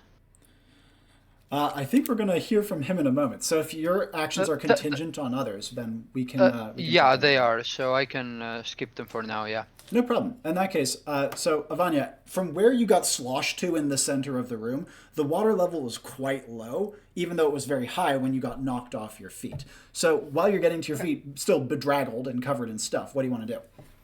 I just want to hold it then, because I was thinking that I needed to throw it out of the water. If I'm able to just stand up, then I want to just do that. Yeah, absolutely. Well, I will note, just holding it to your chest, the thrashing of this thing is, like, it's strong. It's substantial. It's almost as strong as an adult human at this point, even though it's the size of a toddler. Can I? No, that's gonna backfire so bad. Can I storm brewing? Are we able to see the sky or like have any effect on weather? Because they mentioned rain. Oh, you are absolutely able to have effect on weather, though I will say you cannot see the weather right now. It's completely dark. Can I start storm brewing and make it like dry? Like I know that the country's already in a desert or drought or whatever, but can I make it like extra hot? How is that going to look? Like describe your paired action here. I think our paired action is struggling to hold this monster that she's decided as a child down, and goes, "Hush to sleep now. It's so hot and sleepy. Oh no!" She's trying to sing it, but has no lullabies in her arsenal. I love it. We're going to start that storm brewing going. Jumping back over then to Hemlock before we catch up with Glitch. Sure. So I'm holding my demon imp by its tail, and I will recite the following prayer. Anumash, keeper of the abyss, bestow upon me your dark wisdom. May your silent vigil guide my path. In your name, Anumash, I embrace the dusk. Slice its throat like a sacrificial chicken. The imp gives a faint and its body starts to wisp away to ash. You can see that on the panel, Anumash, who in this case is depicted as kind of stork-like in his head, but the rest of his body is somewhere between a snake and a scorpion. An eerie creature that perches atop his mountain at all times. But you see his eyes gleam, seemingly with approval. Two things you notice. First of all, you feel a rushing sensation within your body. It's exhilarating. It's pleasant, even. And to Glitch's eyes, he notices that Hemlock becomes ever so slightly transparent. Second of all, Hemlock, you, in your, as you, look around, your eyes feel awkward, like you have contact lenses in for a second. And then you see three things. One, it is as though each of the other people in this room now have a little icon, for want of a better term, above their head. Just looking at it, for want of a better term, it looks kind of like an hourglass, but with only one bell. You can see that Avanya's hourglass is about 70% full. Glitch's hourglass is about 90% full. And Tavan's hourglass is about 5% full. The last And thing... I'm assuming I can't see my own. No. Nothing there. And the last thing that you notice is that all of the smell leaves the room, and you can see perfectly in the dark. Night dark vision. As you look around, it's obviously taking a few moments to adjust to this. You hear Avanya's voice tunelessly lullabying to the fish. Do you have any other immediate actions you would like to take? Yeah, I'm gonna yell at Avanya again. Like, Avanya, what have you done? You resurrected the beast. He's going to go back to sleep. It's fine. Go to bed. And Glitch, now that we have caught up with everyone else, what would you like to do? I'm gonna yell out to Avanya first, like, toss it up so it's not in the water, quick! And I try to go to the edge. I don't know that it's so heavy, so Yeah. I'm gonna try to move as close to Avanya while being up there. Yeah, absolutely. A quick note, I'm going to have to take another very brief pause in 2 minutes. Apologies, my son is going to be going to bed, so he's going to be coming through the room. And I'll also shout out to Hemlock, hey, what's going on? The ritual, are you disappearing? Am I? And as Hemlock looks at his hands, he also sees that he is slightly transparent. Now, Avanya, as Glitch calls this to you, do you have any immediate follow-ups? This fish is starting to get unmanageable. Like, it's trying to get out of your hands so... Like, you know how cats will violently attack you to get out of your hands sometimes? This is like a cat that's almost as strong as an adult human. Yeah, Avanya's gonna start using the Talaria and trying to run up to where Glitch is, and like maneuvering of like using her shoulder to try to block it and things like that. If it drops, it drops. Yeah. That's just how it's gonna be. She kind of like tipsily runs, managed to get one step with the Talaria. The second step is really tenuous. You're definitely not getting a third. Are you going to try to hawk this thing or what? I'm gonna try to throw it, and also, it is in the feathered cloak, which I'm hoping will make it, since a feathered cloak usually helps it glide, I'm hoping that'll make it a little easier to throw. Oh, give me some energy work for that and I'll give it to you. Yeah, I think, she's going to take that lightning bolt that she's been using for light and try to, like, Nice. You know how static electricity can, like, kind of pull or push apart? Yeah. Of kind of use that to, like, set it off and help it go up. Absolutely. And then also huck it with all of her strength. Yeah. In that case, I will say that the lightning bolt, with this last little effort, having been on and off and on and off and on after so long, snaps in your hand. Yeah, that's fair. So you're going to be down one. Now, Glitch, this weird thrashing bag comes soaring up to you with like remarkably more distance than you would normally expect it to, and it kind of gently coasts into a landing at your feet on the edge. And so I'm like ready to grab it, but then, or like try to catch it, but then it goes all dark. Indeed. And then I just I try to hear how it's flying. Yes. And then it's okay. Where is that? And I quickly, okay. I try to grab the blanket or like. Yeah. I'm gonna just drop the holo projector for now. I'm gonna try to get the fish and or its a blanket and just drag it to the edge of the Absolutely. so it wouldn't fall out. Yep. And a good thing too, because the second it landed, it tried to throw itself off the edge back to the lower pit level, but having grabbed and hearing its noise, you managed to catch the edge of the cloak and start to haul it away. Fortunately, though it's strong, it's still kind of lightweight and therefore doesn't have nearly as much traction as you can generate with force. But 2 notes. First of all, you can hear the coat that Avanya wrapped it in starting to rip. Second of all, possibly more notably, just your proximity to this is making that awful feeling come back to you. The feeling that you had when you first... That Hemlock mostly experienced, but that you also experienced secondarily. Though you're experiencing it more yourself this time. Quick pause. Hello. Nap time. Do you want to say good night or Wanna good say nap good to nap? everyone? Hey Sterling, can you say good nap to the big screen? Want to say bye? Can you say bye? Good guy. Good Have a good night. Thank you very much for putting him down. No worries. Okay. Bye, Sterling. All right, there's one boy going. Now, Glitch, immediate follow-up from you. At this point, you've hauled it like all of 6 feet. You could definitely get it further. Do you have any other actions you would like to take, or are you just trying to get it as far from the edge as possible? So for now, I'm gonna try to get it as far as away as possible. Yeah, absolutely. Later, I'll do another.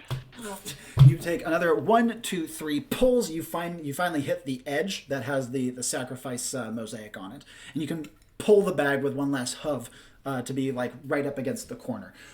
You can hear the ripping a little more precisely now, as well as a like flappy noise almost, as the creature seems to be trying to bite its way out with its large lipped mouth.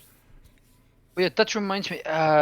If we lose our items during missions, are they lost or do we get replacements? They are recovered. Okay.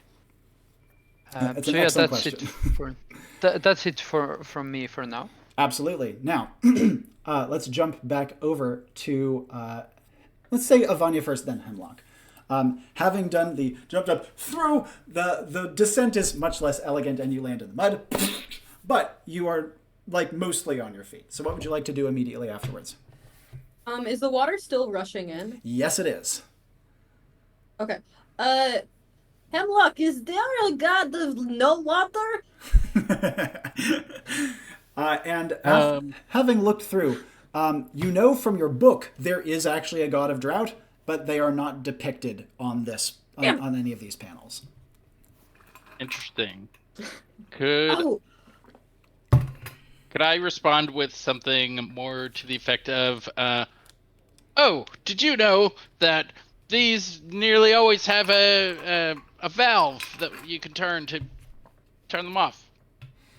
Are you going for As a fun fact. Are you going for Yes. a fun fact on that one? Yeah. I am going to say.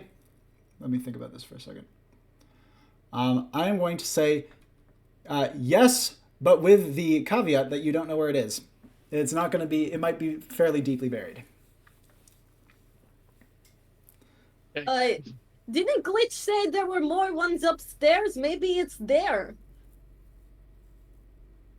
We could Oh, look around this I can't area. access. What was that, Glitch? I can't access anything upstairs. They're locked off. Oh, And after calling this out to her two allies, does Avanya have any other follow-up actions of her own? I should note that while water is still rushing in, it is now like instead of just it's like a stream of water. So you could actually walk through the pathway that the water's coming down, and it wouldn't come higher than your ankles. Well, not ankles. It wouldn't come higher than your knees, so like shin level. can I go through the door that opened up? Yeah, absolutely. I want to go through the door. Yeah. Now, as you slosh your way Oh, I in don't have through- light at the moment. Wait, I wanna Indeed. use one of my lightning bolts so I can see. Sparking this one up again. As you splash your way in, two things become immediately apparent. Though this is obviously like a thoroughfare for water, right? It also is definitely meant to be a passageway. Reason being, there is a carved handrail in the stone. Now, as you make your way in, it's a fairly tight, kind of claustrophobic hallway that winds out of sight. You obviously, like, you can see right up to where it starts to turn out of sight through the light of your bolt. Are you going to be going that way? The water is still coming down in a stream that goes up to your mid shin.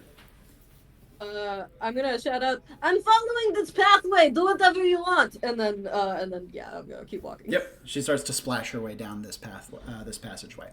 Hemlock, do you have any actions? I think I'm gonna follow her. Yeah. Tavon follows swiftly behind you, saying, "Is this the way? Have you found the way out? I can't believe it."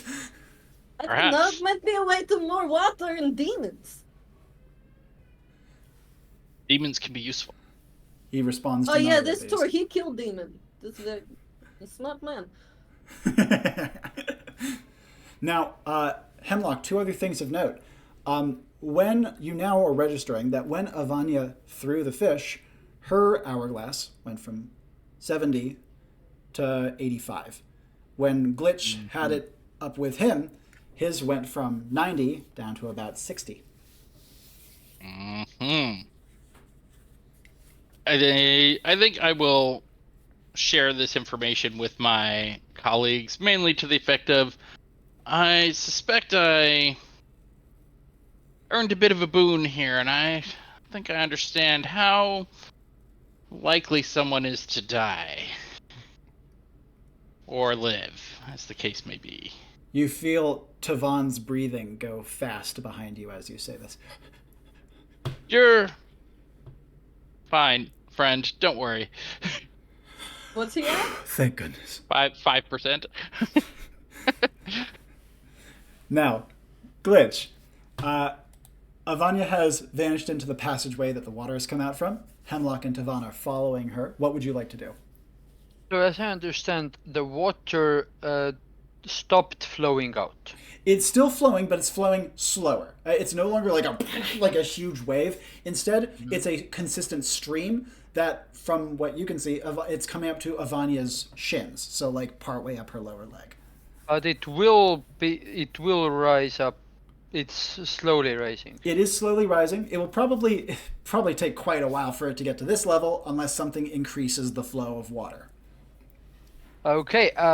So the fish. How far along is it getting out of this? It is about to get out. Okay. I'm gonna run to back to my holo projector that I dropped. Yep. I might hear it's like zzz or something like that. Yeah, absolutely. When I find it, I'm gonna light it up again, and I'm gonna try and see, is the fish moving like very knowledgeably towards the edge, or is it just thrashing around? I wanna look at it for a bit. As you turn the light to it, you finally see it rip free. It is a strange-looking creature, kind of catfish-like, but with much more humanish features. It also has a long pair of viper fangs that are visible whenever it opens its mouth, kind of flicking out. It also has a long ridged spine, almost dinosaur-like in some ways.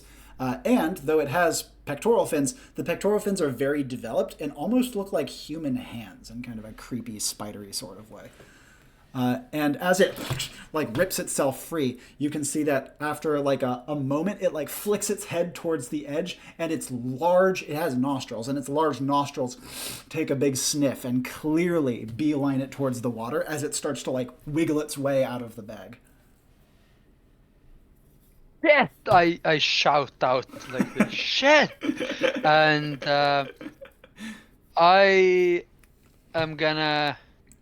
I'm gonna run to the edge, not with it, but slightly away from it. And I see it jumping down, and I was thinking about jumping as well to get to my friends. Yep. But now I'm afraid, and I'm gonna shout out the fish is alive, the beast is alive, it might be coming for you. And I stay there for now and see what's gonna happen. Yep. And it pulls itself free of the coat and begins to drag itself across the level down towards the edge with its weird finger-like fins. You see its nose is working as it moves, and its fangs kind of flick out hither and thither. In fact, as it gets a little bit closer, it's not close to you, but as it gets a little bit closer to the edge, you see that it twists its head towards you, clearly having picked up your smell, and flicking up its head like this, it actually shoots 2 jets of venom in your direction like a spitting cobra. Okay, where do they hit me? Does anything happen? Well, I block my eyes. Yeah, bringing up your eyes, you hear and feel hissing as the acid melts away a piece of your coat that you brought up to protect your face. Yeah. And when I back off, does it start following me?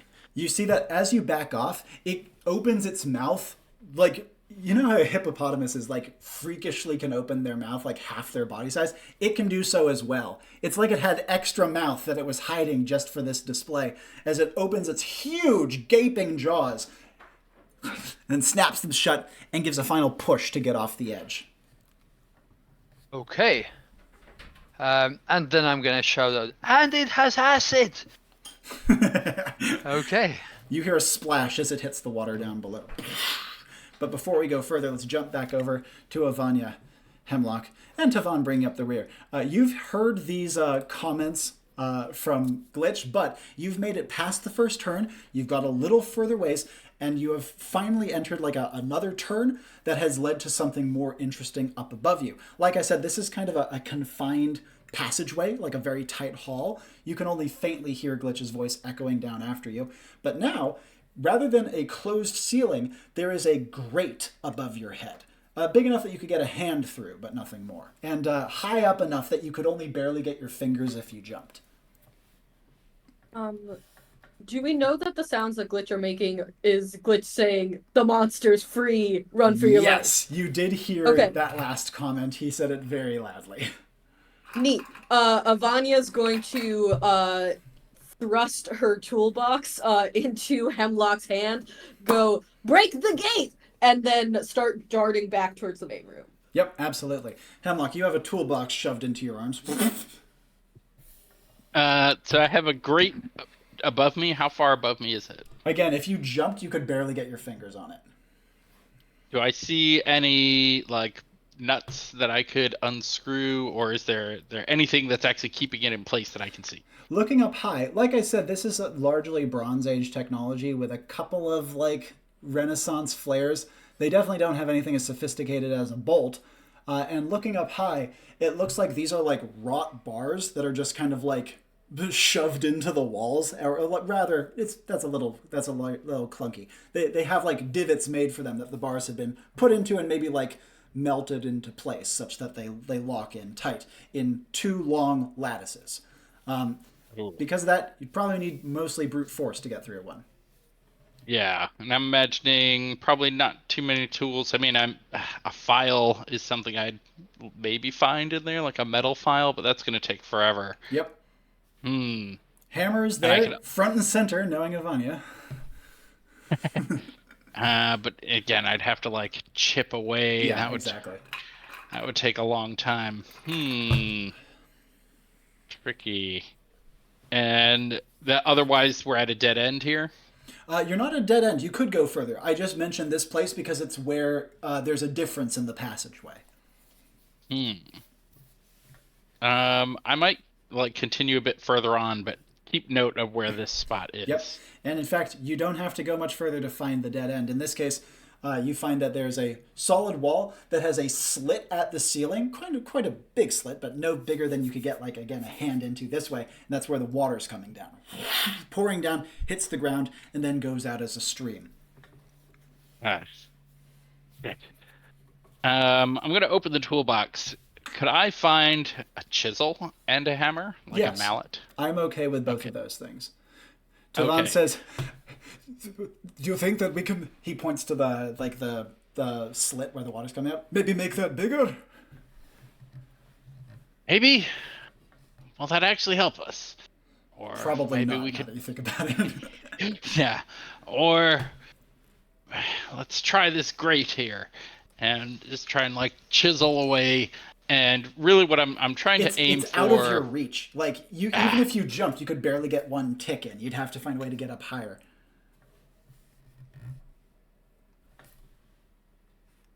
Oh, wait a sec. I'm so sorry. Yeah. There we go. Pardon. Fire away. So sorry. You can't, like, even if you jumped, you could only get one tick in with the chisel. You'll have to find some other way to get up higher. Yeah. So I'm going to address Tavan. I'm like, Tavan, you want to get out of here, right? Of course I want to get out of anything. Great. Kneel on the ground. Very well. He gets down into the mud. He says, "I trust you." Step on his back. This gives you perfect height. Before we go further. Poor guy. Before we go further, Avanya, you go whipping back down the hallway. And as you are coming towards the opening, which you can only barely make out amidst all of the darkness, and you can mostly hear more than anything else, you can hear the splashing of the monster outside. Do I still have my little bit of light? You do have a little bit of light here. And Glitch, you actually see this little bit of light coming down the hallway that they exited by. Glitch, if you have any actions at this point as well, the creature has slipped over the edge. You've called. You have a couple seconds before Avanya comes into the arena as well. I'm gonna. Okay, so I don't think Okay, I've seen Avanya use a little bit of lightning, but I'm gonna believe that she knows what she's doing, so I'm gonna jump down into. Oh wait, it's 4 meters. It's gonna. There is soft mud, so it would be a less bad landing. I'm gonna do it like children do. Like I'm gonna drop, but I'm gonna first I'm gonna let myself hang and then drop. That is a very safe way to go down, and you land in the mud. You barely even need to put your hands on the ground. And then I quickly start running towards Avanya and sadly the monster as well. Indeed. You can see that the monster is currently between you and her, and just dropping down, it has grown. It has immersed itself in water and is moving much quicker. It's almost like it can skate through the water with those big fins. And it has gone from initially the size of a child to now it is bigger than the largest person Glitch has ever seen. And is getting bigger before his very eyes. Its body is also getting more defined. The spines are getting spinier. Its skin is getting thicker, not scaled, but almost like galvanized rubber or something like that. And the entire thing is getting much, much stronger. Strong enough that just from moving through the water and kicking up mud behind it, you can actually feel tremors through the floor of where it's heavy fins gouge into the ground to move. Avanya, as you come through the entrance, now framed in the way that you guys came in, your light catches the creature in all its huge glory, with enormous bulbous frog-like eyes gazing straight towards you, and its huge distended mouth closed but with fangs visible, dripping venom into the water. Look how big you've grown! This is incredible! Don't hurt my friend! He may be convicted, but I think it was just like a misdemeanor. I don't know. You let him by! And then she tries to put out an arm to try to get in between Glitch and the monster. Oh, I see. So kind of edging your way along. Yeah, going over and trying to stand in the way. It makes popping noises in its throat. You see one of its huge eyes kind of tracks Avanya as she edges her way over towards Glitch. Is Glitch edging his way over towards her as well? No, Glitch is actually... he has his hand on his holster, and he is staring at this creature very nervously. He's not gonna move yet, but he's just looking to see what's gonna happen. It's get in the hallway! It's too fat to fit in now! Looking at it, Glitch, that seems to be true. Wait, that it's starting to get stuck, or It hasn't reached the hallway yet, but as Avanya has pointed out, just looking at it, it looks too big to fit. And since it's getting bigger with every moment, it probably wouldn't be able to make its way in. Okay, then yeah, that's snaps me out of it. But I can't make it there before the creature. Oh, definitely not. Avanya is trying to kind of get in between you and it, but in doing so, she's also leaving the way to the passage open, and therefore it could just plop itself in front of it. Okay, so I'm gonna. Oh shoot. Okay, this is. Okay, so, Rick, how do I? I have to really think. Okay, this is. If you need a moment, I can jump back to Hemlock. This is. I do have a plan. Okay. I am going to try some manifestation. Yep. So I got I have been with this Tivan. Yep. I have got the sense of his aura presence, like his being, so to speak. Yeah. And I am going to try to use a phantasm to, or I suppose then it's energy work. I'm gonna try to create the phantasm behind Lowe's that would feel like Tivan to this monster. Smart guy. So I'm gonna take this these feelings of being terrified, this feeling of apparently he has some time ticking out. I felt this threatening feeling myself. I'm gonna try to put this feeling into this phantasm, and I know it's gonna drain me so much because Phantasm should be just one thing, and I'm gonna try to cram so many things. This is why I have a lot of spirit. I'm really gonna try to do my best to make it a quick work of art. I know my tome is not gonna be fast enough, so I'm not gonna draw anything into my tablet. And as a final thing, I'm gonna chuck the holo projector in that direction so that it would pull the creature's attention more, even though as it falls into the water it will only last for a few seconds. But I want to use all of that to get a moment to run by and get to the passageway. That was a work of art. In summary, as you throw the projector, where it lands, a beautiful replica of Tivan appears, his eyes wide, his hands trembling, and the Lowe's whips its body around, sloshing water and mud around. Its jaws distend wide enough that it could probably swallow an entire bicyclist sideways, and it lunges through the air like a breaching whale towards him. As it does so, Glitch blitzes past, running towards where Avanya was starting to edge towards him. Are the two of you going to pile into that opening? Yeah. The Lowe's swallows the illusion whole. Probably your holo projector too, but you'll get that back. And are the two of you booking it down the hallway? No. Avanya wants to stab the lightning bolt she's currently using into the wall in the hopes that it will close the door. Ooh, that's so interesting. Okay, as Glitch gets past, stabbing the side, Oh, that was a horrible idea. We're keeping it, but that was a mistake. Indeed. Both Glitch and Avanya are brought to their knees as electricity circuits through the wet walls into the water. Now, the door does react. It kind of jerks up and down and partially closes. However, Avanya's more used to being electrocuted than Glitch. She can get to her feet after a second or two. Glitch his head is immersed in water and his entire body is like twitching. Avanya wants to try to get at least his head out of the water. Yep. I'm so sorry. I did not think that action. You pull his head out and Glitch is spluttering and coughing, but his limbs are becoming a little bit looser. Can I? No, that's just gonna backfire. I was gonna say, can I lightning rod and suck up the electricity from the water into the lightning rod? That would take some substantial energy work.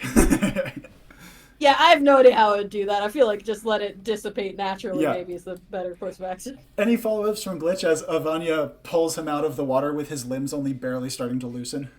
For now, I'd like to give the Hemlock a Certainly. time. Let's jump back over to Hemlock. Now, I think I already know the answer to this. What is your might stat? 0. What is your resilience stat? Also 0. Indeed. No. I'm not cut out for this kind of work. You feel yourself sweating in the humidity, but the bar is wiggling. Going. Do I hear the commotion from the You two? hear a huge sloshing noise, and then you hear a zapping noise, and then you hear Tavan goes, "Oh, the water! Oh, never mind." What about the water? No, it felt hot. I don't know why. You hear distant sorries in the background. And then, finally, the bar cracks loose. It falls through and hits Tavan in the shoulder. Ouch! Oh, sorry about that. Hemlock falls off of him as he winces and lands on his feet in the water. I got a bar loose. I'm gonna pick up Tavan. Like, He looks up. I can't get up see there. anything. Here, give me a boost. Very well. Ow. Sorry. He barely lifts you to the point where you can get your hands.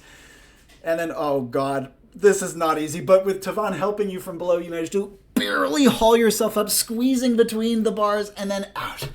And then wiggling your legs to get free. Your face is on slightly clay-encrusted ground. It's a similar hallway that you were just in, but it's wider. This looks promising. Can I? God, I'm gonna be tired. Yup. I'll pull you up. Are the others here yet? Can you see them? I can hear them. Call No, to we're them. not yet there. I'll get there soon. Get Gretchen, over here. I found a way out. I think. Hey, Avanya, I think he found a way out. Now, Okay, let's go. And she tries to like assist him. yeah, you only need to assist him for maybe 5 or 10 steps before his legs start working properly and he can make the rest of his way himself. Now, you guys are in the dark for the first, like, truly in the dark, because Avanya doesn't have a bolt out, which means that Glitch, with his excellent sensory, can actually navigate perfectly in this. Avanya kind of buffets against walls a little bit, but can mostly find her way. I do have the Avanya. Sorry, it has your profile picture open, but I don't know how. I don't know I how love it it. looks glitched out.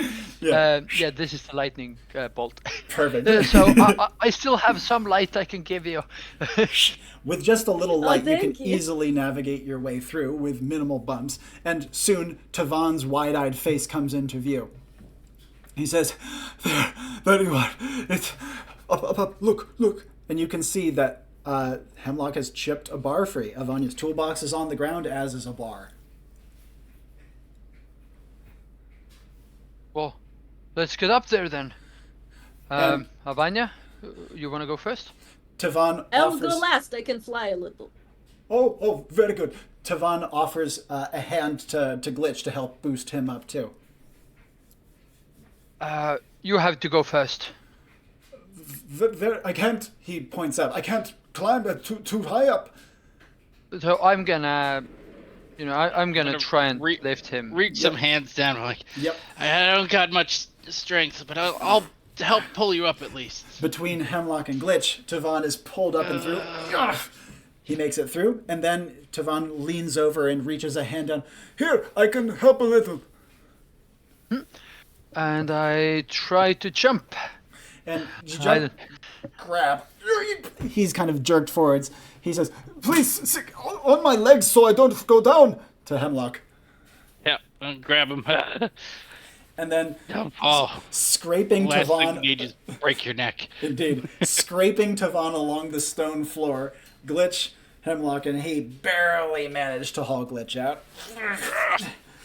And then, Avanya, with you being last, you were the only one to initially notice two things. One, you hear kind of a wet noise, is the best way I can describe it. It's not water. It's just kind of a wet noise. But more importantly, you know how water has been flowing down towards the room? It's flowing the other direction at the moment. I figured that might happen. Maybe not for the reasons it actually is, but I thought it might happen. Okay, cool. The water is weird. I don't know. And then she just jumps and tries to like hold on to people using the Talaria Yep. as like a little extra boost. With 1+ to vigor, she can definitely jump to the point where she can grab the bars, get hands through, and get pulled up and out with like a little extra kick from the Talaria to get her all the way over the edge. And now the group of you are up into another Can- completely freaking dark hallway. Yep. Can Avanya stick one of her lightning bolts through the grate they just went through and see if she can spot anything in the layer below? Indeed. And she sees it almost immediately. It's the Lowe's. Its body long and snake-like, distorted to be able to fit into the tunnel after you. I forgot he was made of Play-Doh. Wait, so I ask Tivan, is Lowe's a god? And Tivan says, yes, he is. He is. But before he can say more, the Lowe's lunges up at the grate towards Avanya and the bolt. Well, maybe not towards Avanya, but towards the way you guys got out. What would she like to do immediately? Oh, baby, I'm so sorry. And she already has the lightning bolt sticking down in there. Yeah. And as it bites, it gets a mouthful of lightning bolt. Now, Avanya gets some kickback off this because she's still holding it. So Avanya is knocked across the floor with her hair ends singed and herself kind of vibrating slightly from it. But the Lowe's doesn't make any noise. There's just like a wet flopping noise as it flops back down to the ground, sending up a small cascade of water through the grate. However, Tivan, his eyes already wide, look like they're about to pop out of his head. The only light right now is, actually, what am I saying? There's no light right now. So all that you hear is Tivan say, "Did you just harm it?" I didn't mean to. We jumped into it. There's a low rumbling that echoes throughout the entirety of the building. Immediate actions. Let's start with Glitch. So the rumbling, does it, where does it come from? From best you can tell below, but you feel it everywhere. Okay, so I'm gonna try to light up something with the tablet. Yep. What's the corridor like, or where are Okay, you are at like a three-way intersection. The ways to your left and right seem almost identical to the hallway that you were just in. The way that is directly behind you, or from where you were just positioned, the way that is directly behind you seems substantially wider. Okay, I'm just gonna get away from the hole. Yep. And just where to now? That's it. And Tivan answers in a panic, I don't know! I've never seen this part before, as he looks wildly around. Hemlock, any actions from you, and then actions from Avanya as she gets over her electrocution. So a couple of quick questions. So one, do I notice any change in the death clock icons? Indeed. Death clock icons have shifted as such. Tivan is at 4%. Glitch is at 70%. Avanya is at 40%. Interesting. Okay. And do I see anything nearby large enough to cover the hole? Nothing that you could move. The walls of this area, they're not mosaicked, but they are made of heavy stone slabs, and someone with a very high might could maybe do something with these, but not you guys. No. Okay. I think we should just get moving. And which way is Hemlock going to get moving if he wishes to do so? Just left or right, huh? Left, right, or behind. Behind is the wider one. Left or right are very similar to the hallway you just left. Let's try the wide one. I'm just going to start walking. Hemlock turns on a heel and begins to walk. I can see. Indeed, with Tivan right behind him. And Glitch, do you have any responses to this? I would start following. No, I would start. I want to see what Avanya does first, or if she's okay, and then I would follow. Indeed. Avanya is done twitching and is able to get to her feet if she wishes. What would she like to do? I'm sorry, baby. I did not mean to. And then is there mud here? There's a little clay on the ground, not that much. Okay. Because I think Avanya saw the Lowe's sniff very hard before moving to the glitch thing. Yeah. So I think she takes it and, what little there is and rubs it on the parts of her body that she thinks smells more. Like, I'm thinking face, I'm thinking armpits, Yeah, exactly. lower back, things like that. And then goes, I'm sorry, I don't want to do it. And then is like, okay, I need to be quiet now and follow sound. And then shuts up and then starts working it. Now, Glitch would be able to observe this little ritual, and as she says that last thing, anything that he would like to say or do. Actually, he would just nod as a silent agreement and start moving together with her and giving the light. Yep. And as the group of you move along this slightly wider hallway, it winds gently going up, and then at another point, there are a set of low steps. As you hit the steps, you can hear back an awful groaning and crunching of metal, and then a smashing noise as presumably the bars are ripped off. This is followed by a gentle washing noise as water starts to come rushing up the cavern behind you guys. It's low, like again, a wave lapping at the shore, but still in the wrong direction from where gravity would normally designate it. But you're at the steps now, and I'm presuming you want to be heading up. Yep. I'm going to start running. Indeed. As you're running... God, I'm already tired. Indeed. As Hemlock is exhaustedly running up the stairs. Glitch, you had a thing? Stairs. No. I Certainly. didn't say anything.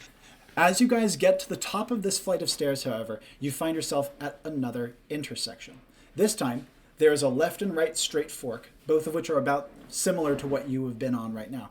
But then, to the left, you can see that there is a small staircase that leads up to a platform of some kind, and in Hemlock's night vision sight, as well as Glitch's faint light from his item, you can see that this one has a couple more mosaic panels on it. These are depicting the same gods that you saw down below, but they are different designs.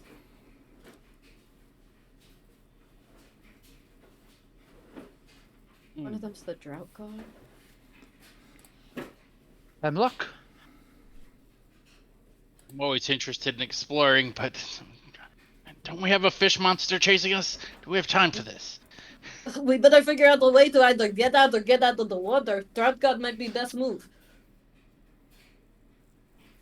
Let's take a detour then. And as you take this little platform, the mosaic panels here are smaller than before. Looking about, you don't see the drought god here. You see Ikju once again. You see Anumash once again, as well as a couple other familiar faces. The panels here are a good deal smaller, and you also notice that each of them has like a little bowl built into the wall underneath them.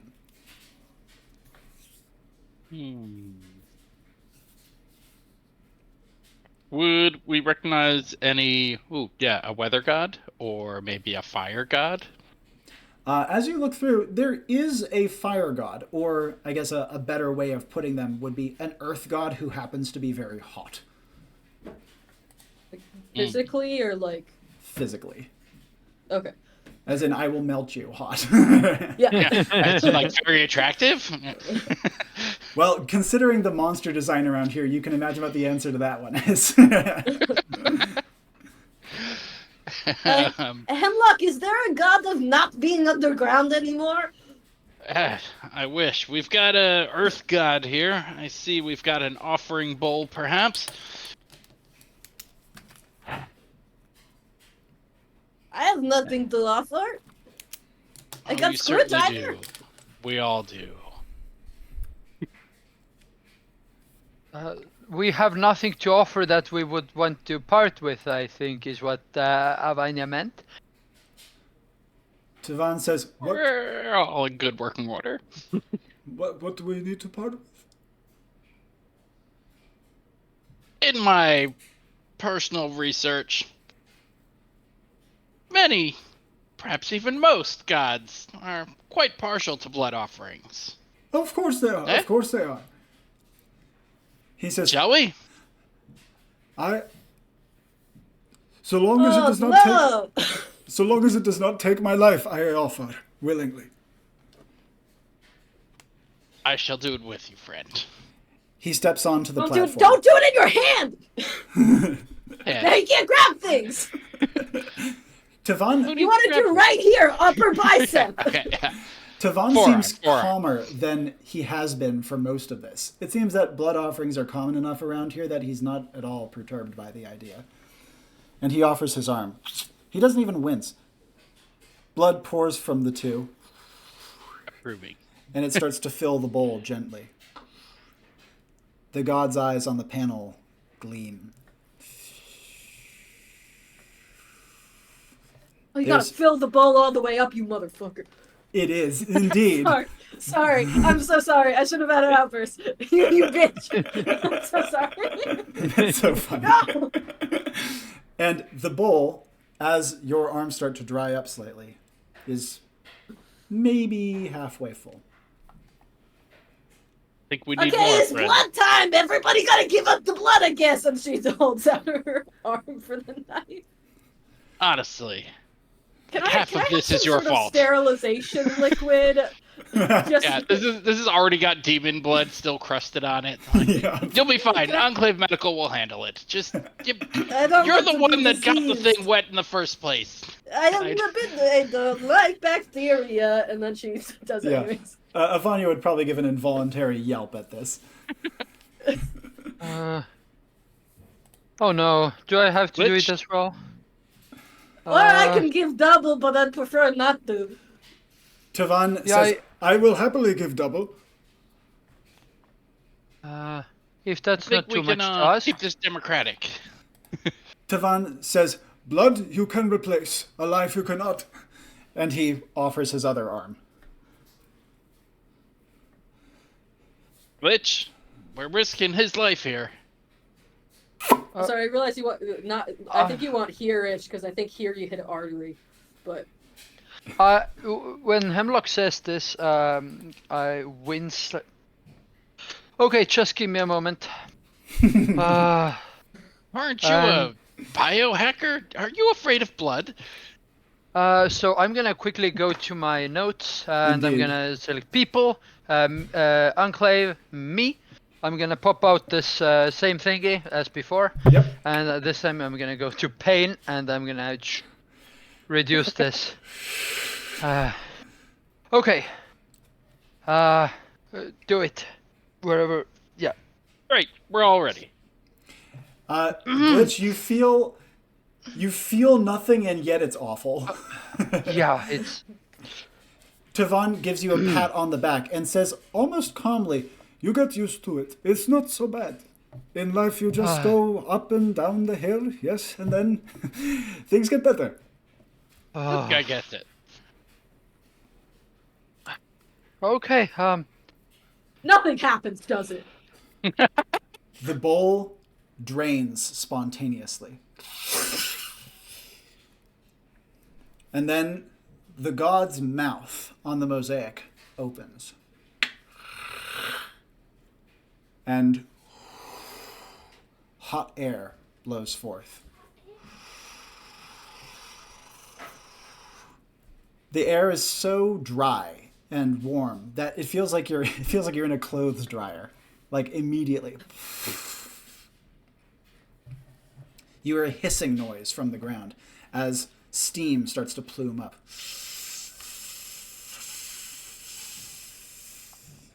Excellent. It's And- working. Bleach, don't you have a fan? No. Oh, Why that's would an I have a elective item, fan? isn't it? Why would I have a fan? Dang it. Skin. And Do you have a fan? You have your toolbox and everything. No, I have a wrench, and she starts flapping the wrench in the air like a fan. Wait, To- so the mouth, can we see into them or like? as you try to look in, your eye gets dried out almost immediately just from the heat Okay. of it. And Tavon drops to his knees and puts his head against the bowl and says, "Thank you, thank you, thank you." This god's name is Yatu, and you hear Tavon whispering it under his breath. You can see that it's ambiently damp in here as you'd expect, and the water is vaporizing wherever the hot breath touches. I'm keeping my eyes closed. I feel like that's going to cause permanent damage. But Tavon hops to his feet Says, "Good. It cannot follow us as easily. Good. Almost free." He sticks his head back out and points to the fork, left and right, and says, "Which way?"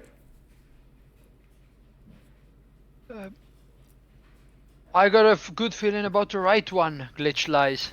Yeah. And yeah, he's gonna start making his way there, holding the light. Yeah. Tavan, looking most confident he has the entire time you've known him, strides alongside Glitch. What would Hemlock and Avanya like to do? Seems as good an option as any. Or keep an eye out for Follow. the lows. What it's called, the lows, right? Yeah. Yeah, keep it. Just poke my head down, see how far it's the water's evaporated. Water had been lapping up the stairs that were a little ways behind you, but you actually hear it hissing and evaporating as it hits the heat.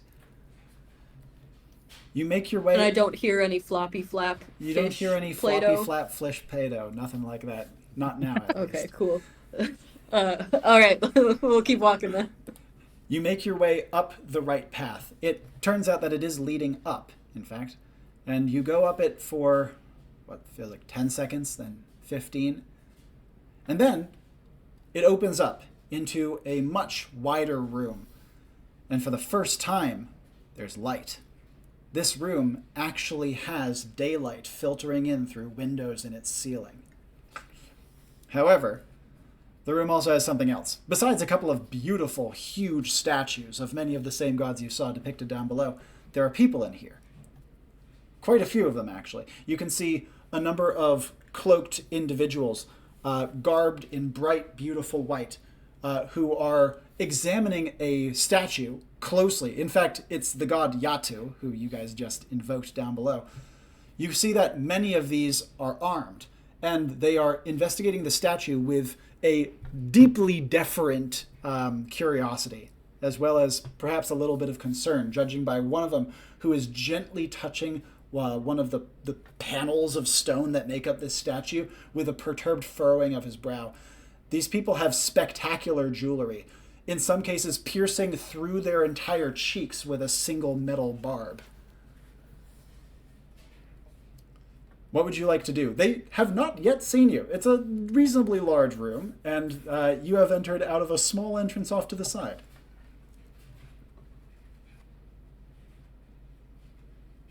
So, do I locate any, doors, places to leave? Yep, you see a door that is behind the group of supplicants.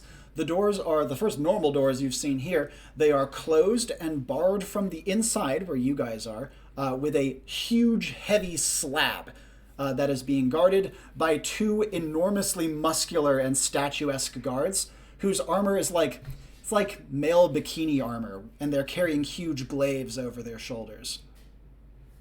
And how many of the other armed people are there? Of the others, the primarily cloaked and bejeweled people, there are maybe a dozen. And they're all armed? They are, but only one or two of them have substantial arms. The others all have knives. That's a perpetual across all of them. And make a big distraction. That's about all I can do. How do we get rid of the slab? Oh, I can explode it. No, if you can explode the slab. Hemlock, do you have anything? I think I could also make a distraction. Tavan paws wordlessly at the group of you. Wait, he says quietly. There. Yeah. He points to the perturbed-looking one with the huge piercing through his face. This is one of the ones that is armed, carrying what almost looks like a Morning Star buzzsaw of some kind. It's a hugely impractical and brutal-looking weapon. He says, "That is a Gambadushk." He says, "Do not harm him. The gods favor him. Do not harm him, or awful things will befall you."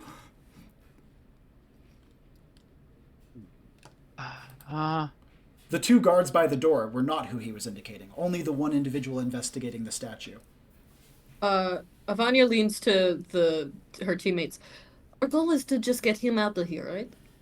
And Indeed. survive, yes. Yeah, to get him out of there, yeah. Here. I could crash through the window in the ceiling. Quite high Wait, up. wait. Can you get that high? Yeah, I don't know. If you can get him out, then the mission is done. Wait, what was the mission? I'm gonna check out my mission statement again. Yep. What was the exact wording? What do we have to do? Get him out of here alive. Okay. Save the prisoner. Now, Avanya, the ceiling here is quite high. It's about 3 stories up. Okay, in that case, okay, we go with plan A. I'm going to explode the door. I want to do that very soon. I'm excited about it. You do anything we need to do before I do that? Yes? No? Yeah? I can make sure that Baba Ganoush doesn't do anything bad to us. Okay, that's good. Yeah, make sure he don't die, because then we die, maybe? I don't know. Is it a voodoo doll? Yeah? No, I'm gonna keep him away from us. You hear a, okay. a clattering through the room as the Gamba Dush turns from the statue. They look fiercely out over the huddled, robed individuals. Avanya waves, but he doesn't. No, I thought they were looking at us. No. Oh, if they're not looking at, I was waving because I thought they spotted us. Pardon, Then I there do we not go. wave. Please Indeed. no.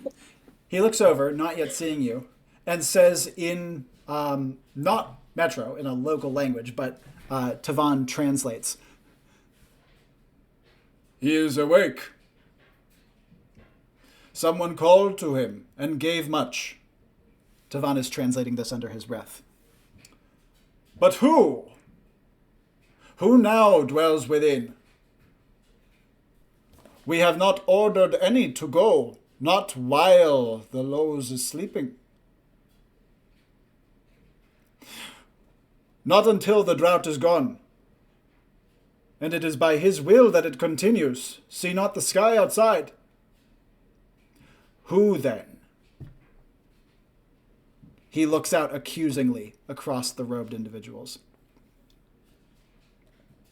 Go. If you value yourselves and your honor and your blood, go now and find who has done this. I want to do it now. Yeah, okay, we're good. Okay, is Out of the Blue off cooldown? Yes, it is. Okay, great. Avanya's going to hold all of her remaining lightning bolts, which I think is 3, in her hands, and then Out of the Blue, and as, like, when she hits the wall, that is presumably the door, like, thrust all the lightning bolts into that stone at the same time as she Oh, lands. shit. Okay. So hopefully it's a big explosion! Now, Okay. Avanya zooms through the room. The door is in fact metal, and as such conducts her beautifully. However, while she's doing so, Glitch, Hemlock, actions as everyone in the room goes and like whips around to look at the lightning bolt that's zooming from your position. Hemlock, would you like to go first? No, I'll let you go first. I want to take your second.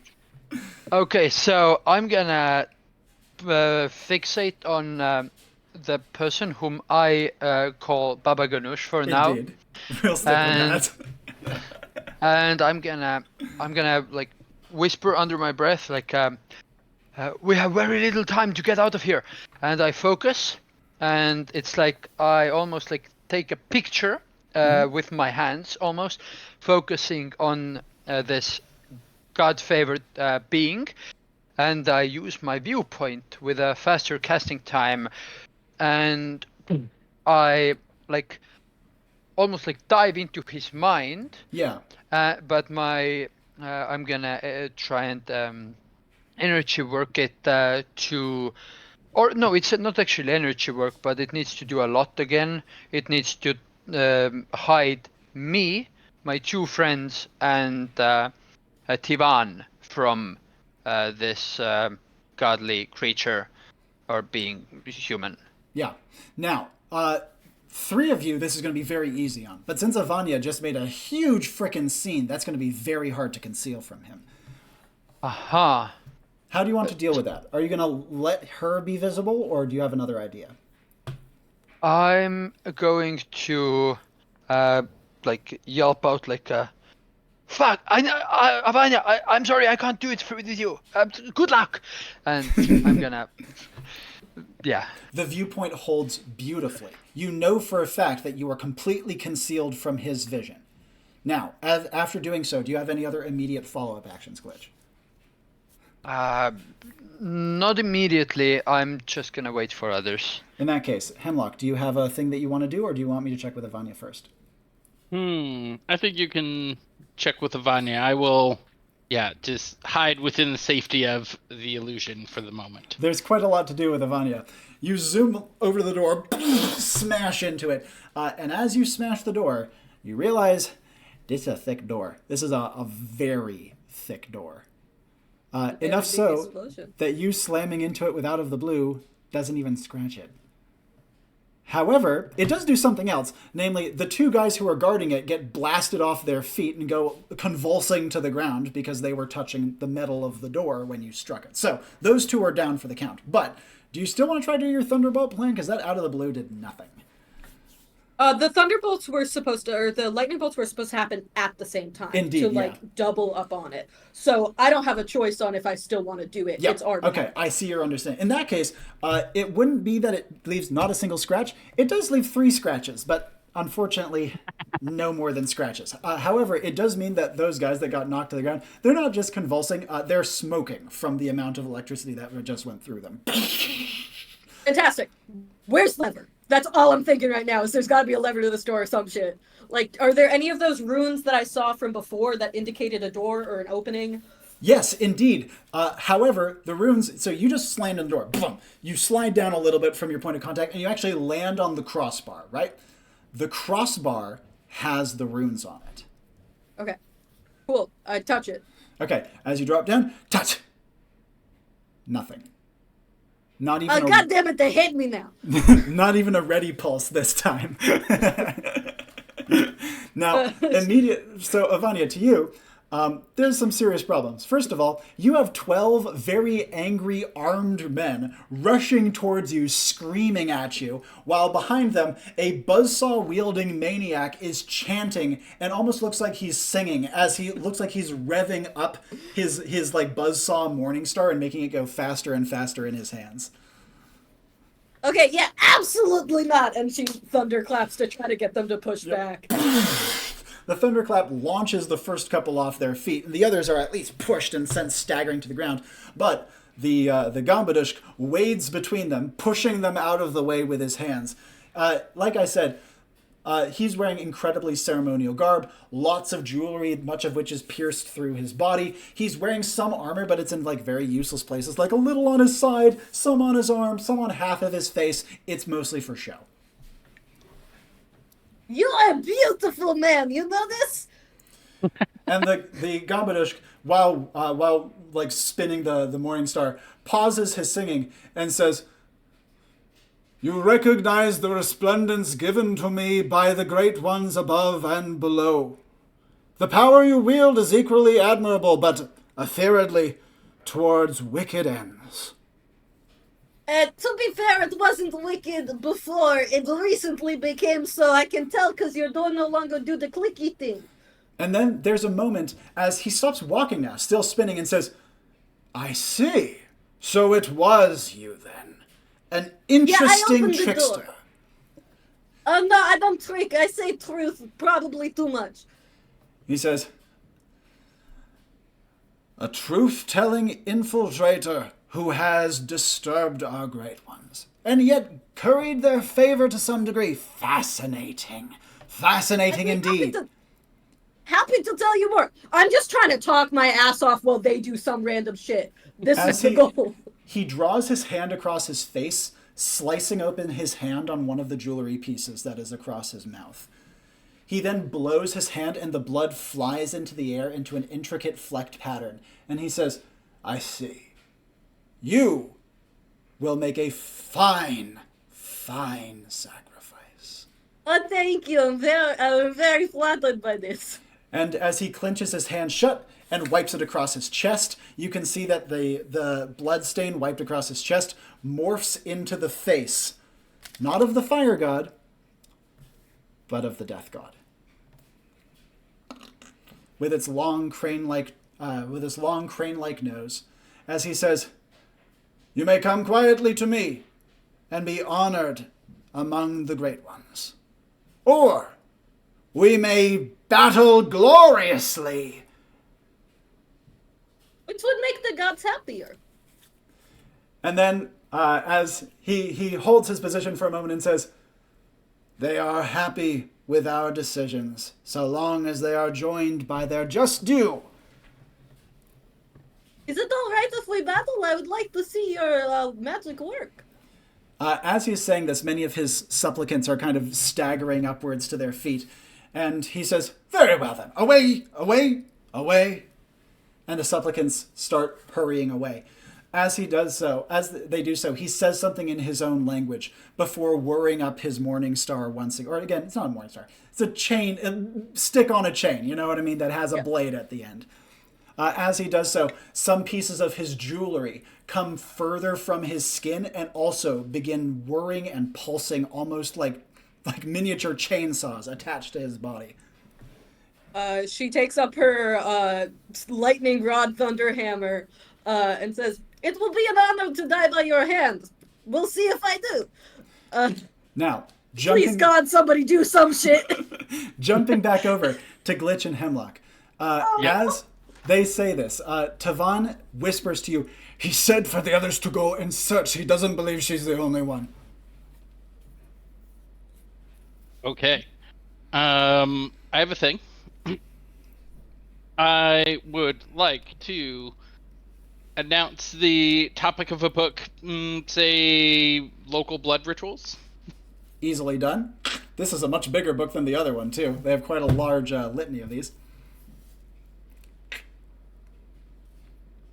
Yeah, my magical ability will be to increase the power of blood magic. Ooh. I will add a caveat to that. Okay. The caveat is with your own blood. Fair enough. Though, okay. And so now there are some folks looking for us. How close are they? So they were at the far end of the room from where you guys were, but Avanya blasted them back, and now they're scattering over towards your side of the room. The entrance that you guys emerged from is one of two entrances that presumably lead into the bowels of this place, right? And so they seem to be rushing over towards these two entrances, which are across from each other at your end of the room. So they will pretty much guaranteed be going straight into you. At least some group of them will. Okay. So let's see. Did we see any kind of god of transformation? All of them to some degree have elements of that, but there is a god of time and aging who has a large amount of metamorphosis to them. I might keep it to Anumash then.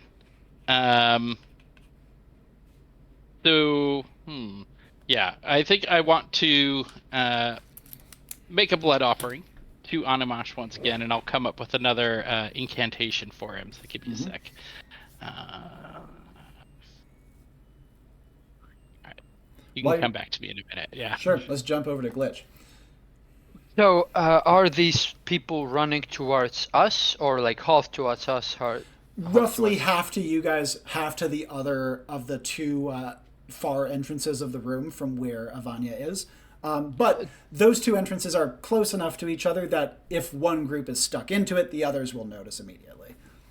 Okay. And there are 12 of them and one this Morningstar weird thingy wielder. Yeah, and he seems to be sticking around with Avanya at the far end of the room near the door. So are there like 12 plus 1 plus the 2 dead guards? Yes. Okay. Did I see, or do I see through this Baba Gnush eyes, any other doors opening something? Because right now I only know that there is one very big, thick door and opening in the ceiling.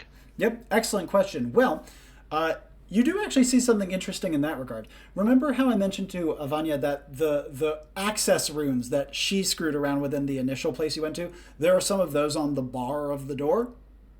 Yeah.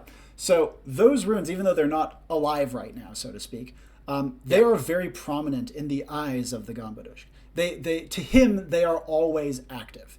and you can see exactly where people would put their hands in order to open this thing. Remember how below Avanya determined that it took 2 panels to open it? Yep. Here, 3. Far side, middle, this side. But there's another piece to it as well, and it's not one that Glitch can exactly figure out. There's something else to how it's opened, because otherwise any 3 people could open it. So either it's just a secret, which wouldn't make sense for the runes to illuminate when you touch them, or there's something else that has to be done in order for you to get out. Do I see any like ritualistic sacrifice thingies, like these bowls or like levers? I'm panicking. Like... Yeah, you see no, even in what he notices and focuses on, there's nothing of that nature. His understanding of this seems calm and routine. He's used to dealing with these. And if there was like a lever or something, kind of like when you're in a room, you kind of always know where a light switch is. He would know where it is. Yeah. Okay. Then I'm gonna... Luckily the pistol dried out, so I'm gonna just take this, and I'm gonna... wait, I can do the sound a bit better, I believe. The little click. Sick. Yeah.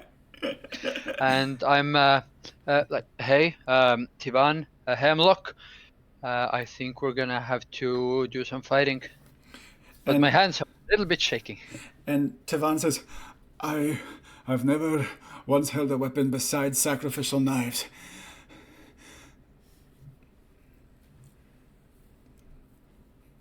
How is Hemlock doing?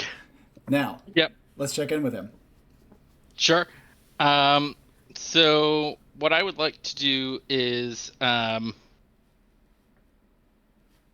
going to like roll my sleeve up here, give it a good slash, pretty deep, I would say, right next to where the other one was. Yeah. Do the other one.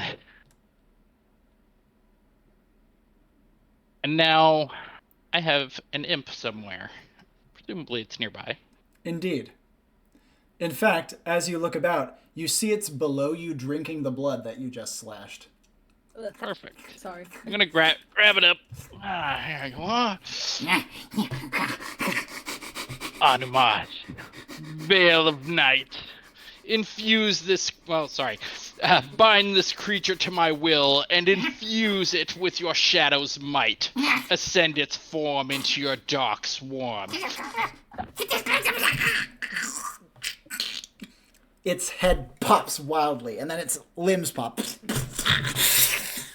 And it transforms into almost a scorpion-esque shape, like I described earlier. But Nice. The claws are more digitized. And instead of a scorpion's head, it has a long crane's beak, or specifically an ibis, if you know what an ibis is.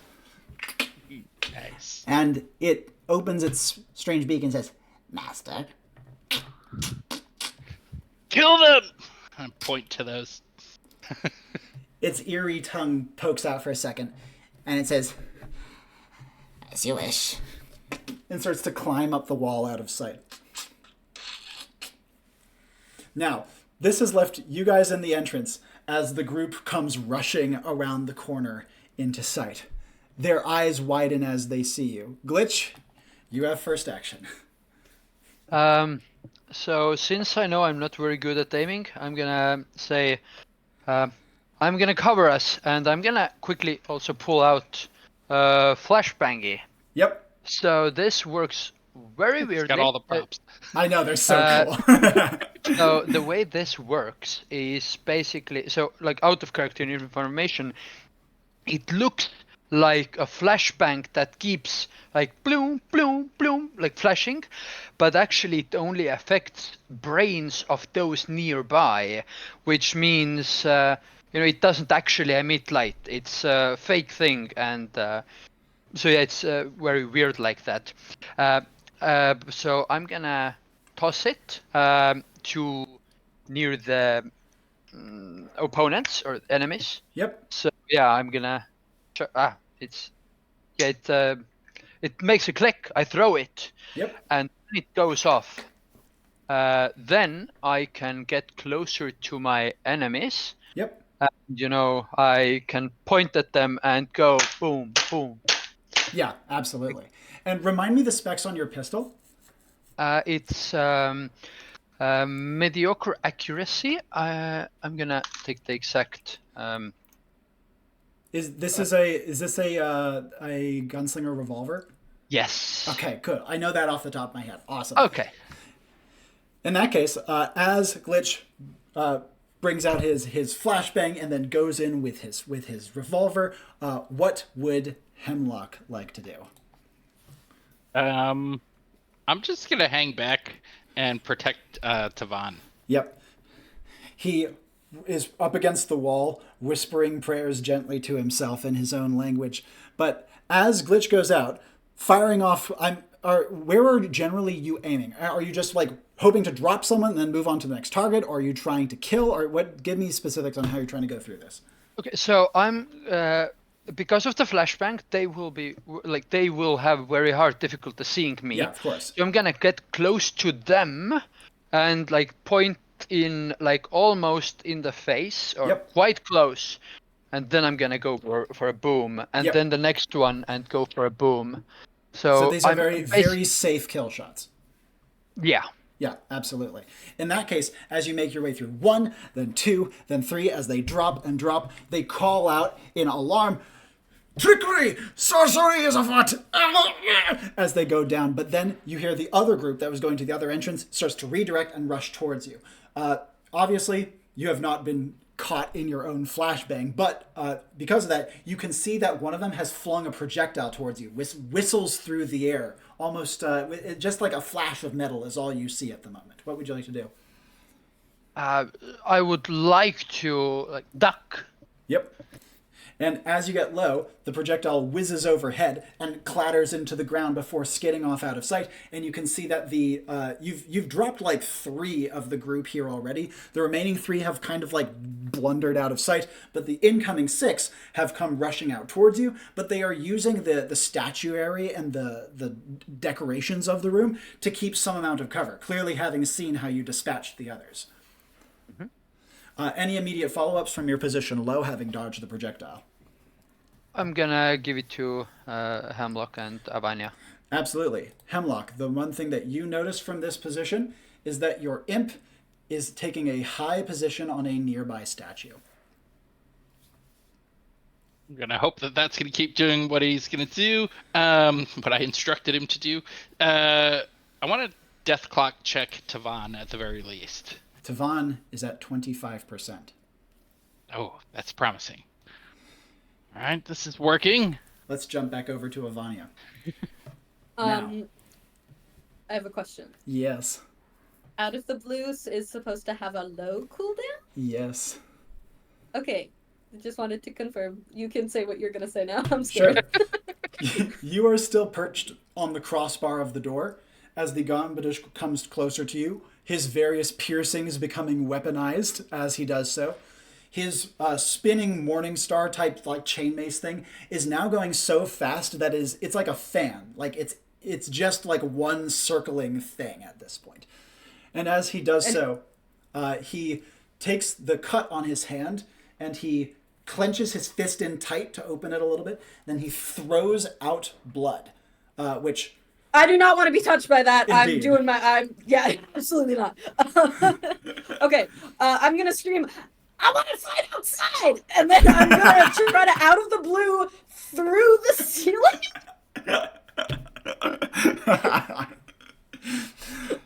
You know, I'm going to ask for... I will spend all of my essence on this gamble if I need to.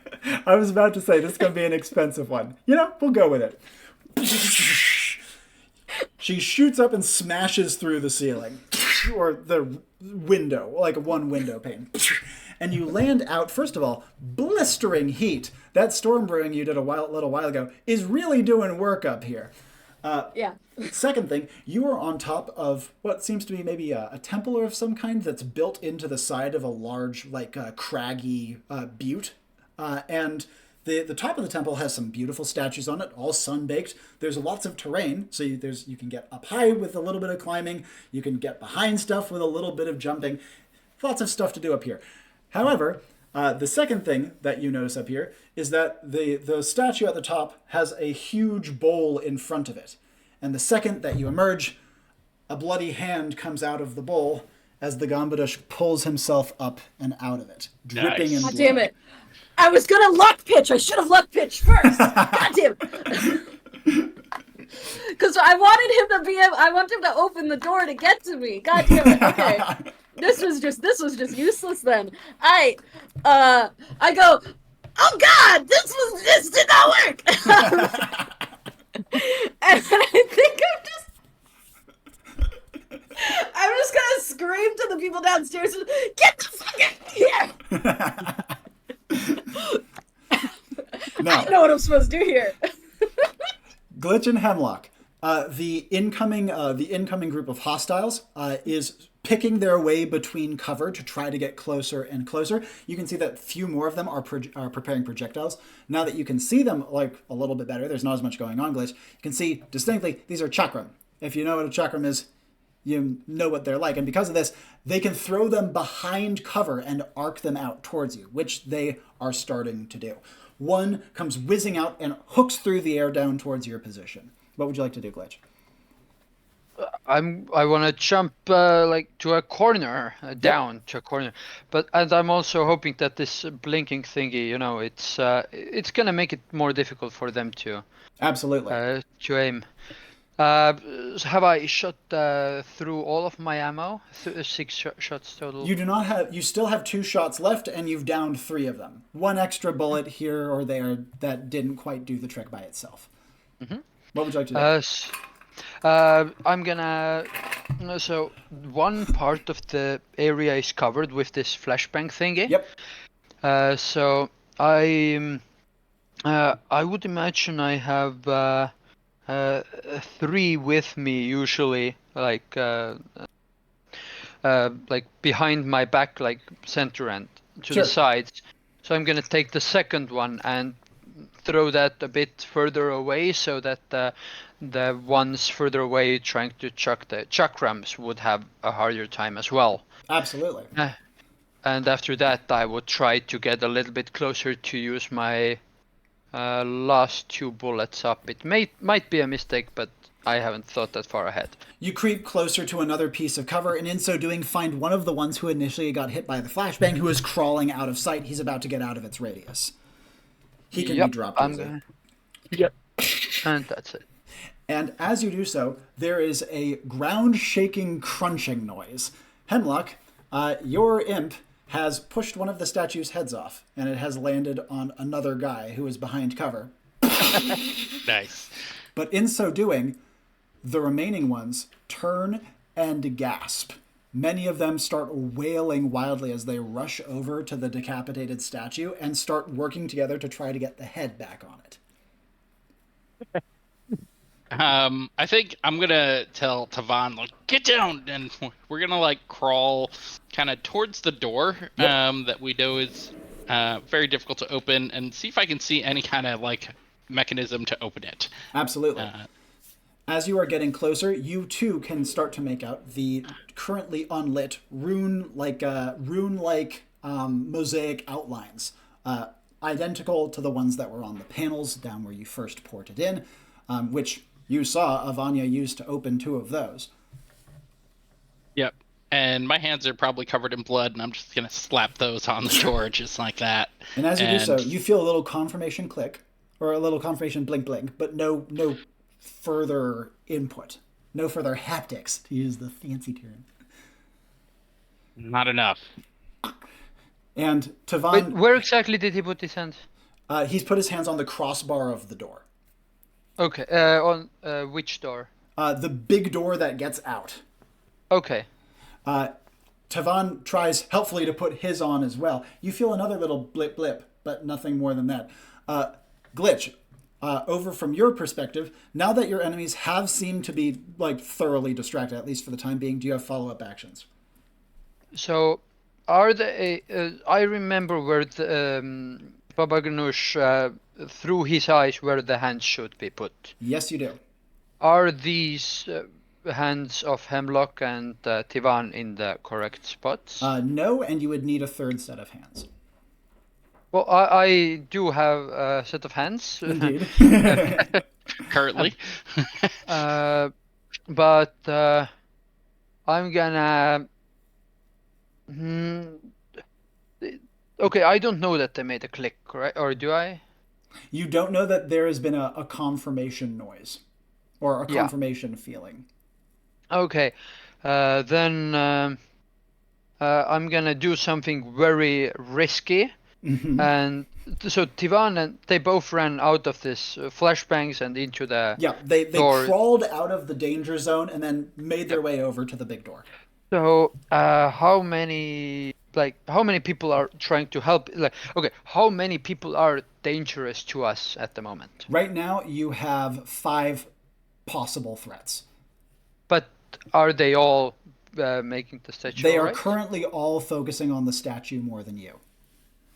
Okay, then I'm going to holster my gun with the one remaining bullet. I'm gonna run there, and I'm first gonna ask them, like, in a hushed tone, like, what are you trying to do? And then I'm gonna take my tablet and start doing something, but I'm gonna ask them, yeah, what are you trying to do? Absolutely. Hemlock, what's your response? Open the fucking door! What do you think I'm trying to do? I put this, like, and I try to push it as well. And once again, even once you kind of like organize their hands into the right place, you feel a little confirmation buzz, but it doesn't fully open. There needs to be something else. When I look around, any statue sacrifice. Oh, I already looked at those. Tivan, there needs to be something in addition to 3 hands, 3 pairs of hands. What do we need to do in addition? He says. More blood? He looks at Hemlock like, oh, actually, maybe. But then he says, what is it? What is it? What is it? The Reverend only made... No, it's not the Reverend. What is the right term? The Worshipful? No, not the Worshipful. I don't know the word. The disciple... There's something... Only certain type may pass these doors. That's what he says. That's what we say about these places. This is what we call God home. Only certain ones can come to a god home. Only, there's not a great word in Matro. It's only, maybe reverend can pass these doors. Something like that.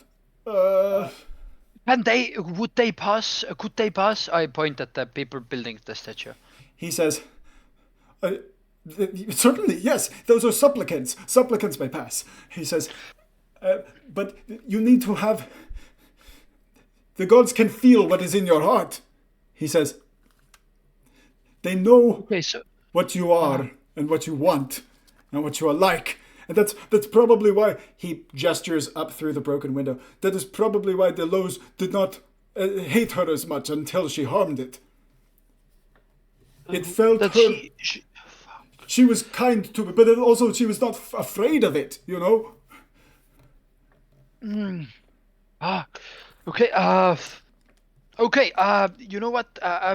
Tell me how to say, open this door quickly in your language. He says, of course. And I will tell you right now, I'm not going to make you try to pronounce this yourself.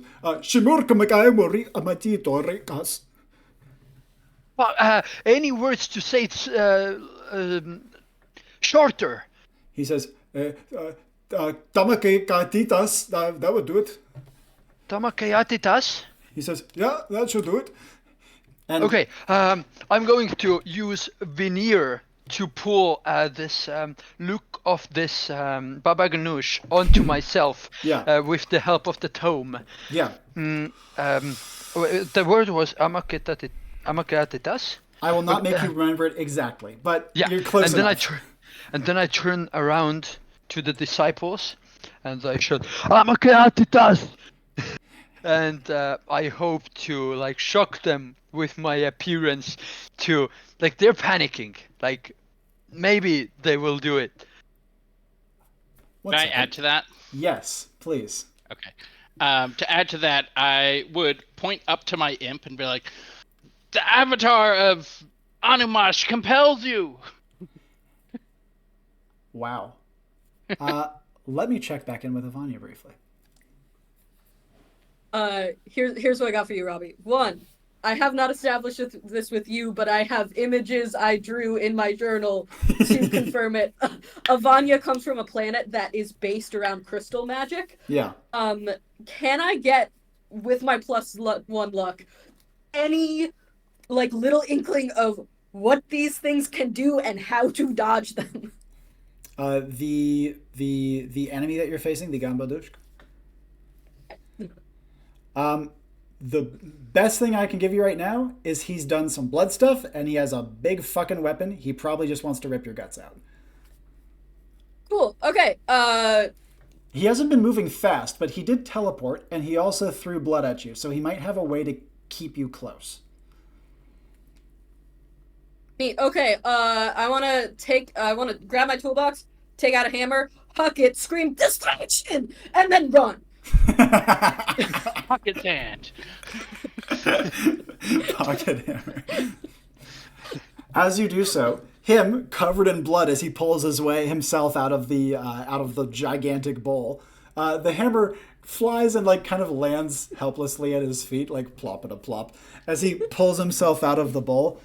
And he looks down to the hammer for a second, actually like kind of perturbed by it, and says, "Such feeble weaponry."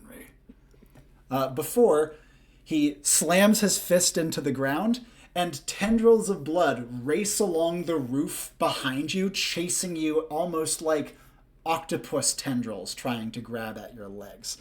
You are running towards the edge of the roof because there is no other way to run that gets you far away. Sounds good to me. Indeed. Yeah, I'm gonna Talar. Okay, here's my plan, Robbie. I'm gonna be real honest. My plan is going to be use Talaria to get up high and then free fall because I don't have my feather cloak, and then just hope that the mission ends soon enough for me to hit the button. Like, that's my one. Like, I can't do shit right now. That is a reasonable thing. In that case, hawking off into space. Yeah, that's all I got. The blood tendrils reach out behind as you leap into the air, but back in the room, Glitch. The supplicants, they briefly look to you, Hemlock, the imp, back to you, and then they start rushing over towards you with their weapons low. You hear them speaking rapidly in their own language, and Tavan, tucking behind you, whispers hurried translations as best he can. "They're saying yes, sir. They're saying yes, sir. We're coming, sir." I nod, and I pull Hemlock away from the correct position, and of course it's very easy to push Tivan away as well. Yep. They slap their hands into the right positions. They're practiced at this. And you, looking at them, feel what they are feeling. They are feeling religious fervor. It's almost like they're mid-worship as they place their hands on the bar. They believe so fervently in the power of their gods that opens the door. The bar slides off into the wall as the runes gleam, and the doors are pushed open by the devout, who bow low, almost completely kowtowing, and offer you the way out. I'm gonna grab Tavan and just like throw him bodily, like kicking him in the ass on the way out. Yeah. And as you do so, your imp lands and perches on your shoulder, giving a fake. Did I do well, Good. Master? Did I do well? Excellent. Here, have a drink. And as you guys step out into the sunlight, you feel your badges ping, and you hear Avanya screaming as she falls through the air down towards you. The button is already pressed. I'm out. And I turn around, I bow to them, I give them a bow in return, and I step away from, like, so they wouldn't see me, Yeah. and then I disappear. And on that I'll note, be back we to will... learn about more blood magic. And on that note, we will end the mission. Yay! We did it! And Avanya didn't Wow. die, but almost died again. That was exceptional. This was amazing. I have so much feedback that I'm not gonna give you right now. Yeah. First of all, apologies if I'm a little rusty. I haven't hosted for a while. Second of all, do you guys have any questions for me, especially about calls and similar? I want to make sure that if you have any things you're like, oh, I didn't think that would work that way, that I can give you your answers to them now. And then I also have some feedback for each of you. How much essence did I use? Your essence use was actually very well moderated. I mean, you have an enormous spirit pool, and because of that, you could blow through a lot more than a normal character would. You didn't even hit yellow. You stayed in green the entire mission. I thought that even the thing that you said, oh, that's going to take so much. No, that was actually just really reasonable. I didn't think it would take that much. So I thought that you kept your essence use really good. Because of that, I never had to do any essence symptoms. Any other questions from you to me? Why didn't the door fully close? Was there something blocking it, or was it just that that's not how the mechanism works? I thought the electricity was a cool idea, but it wasn't cool enough for me to fully buy it. That's fair. That was my summary. I thought that at that time you had some amount of favor as well, and so I could see them being a little more indulgent, so to speak. The key, as you guys learned towards the end, was that you had to have a certain emotion when you interacted with these rune panels, and for that one, for that room, the initial room, you had to be calm, and no one's going to be calm when you've been thrown in to die. Avanya was actually completely chill, like she wasn't scared. And so you had to be, is fine. Maybe not calm, but fearless. You had to be completely fearless. And so that's why Avanya could open the panels by accident and no one else could. Which was, I didn't expect you guys to get through that part so fast. I'll be perfectly honest. I thought that most of the mission would be there because it was a hard room. Do you have any other questions? Including about the design of the mission, if you have any. I guess I'm more curious about the lows and how we managed to escape it, fortunately. But yeah, I was wondering if there was going to be more with that. Yes, there was. Until you guys invoked the fucking Earth Fire God. I didn't think you would do that. And because of that, I was like, no, between Avanya's drought storm brewing early in the mission and that, it just didn't make sense for the water level to go up as fast as I thought it would. And because of that, you actually just got away from it. I actually expected it would catch up to you towards the end, but you did two very smart things, and it wouldn't make sense for me to shoehorn more lows in. And so I was like, okay, Nice. time to deal with some temple attendants, and then you're good. I was worried it was gonna, like digivolve on us and turn into something even worse. Well, it would have. The more water it was exposed Yeah. to, the bigger it would get. And that was kind of my plan, is that I was intending initially for you to get through this place by like opening panels and then getting to new panels and then opening those. And then each time you would release more water. But when you invoked the Earth God, I was like, that actually doesn't make sense anymore. I think that we got to go in a new direction now. We evaporated all the water. Indeed. Any other questions you guys have for me?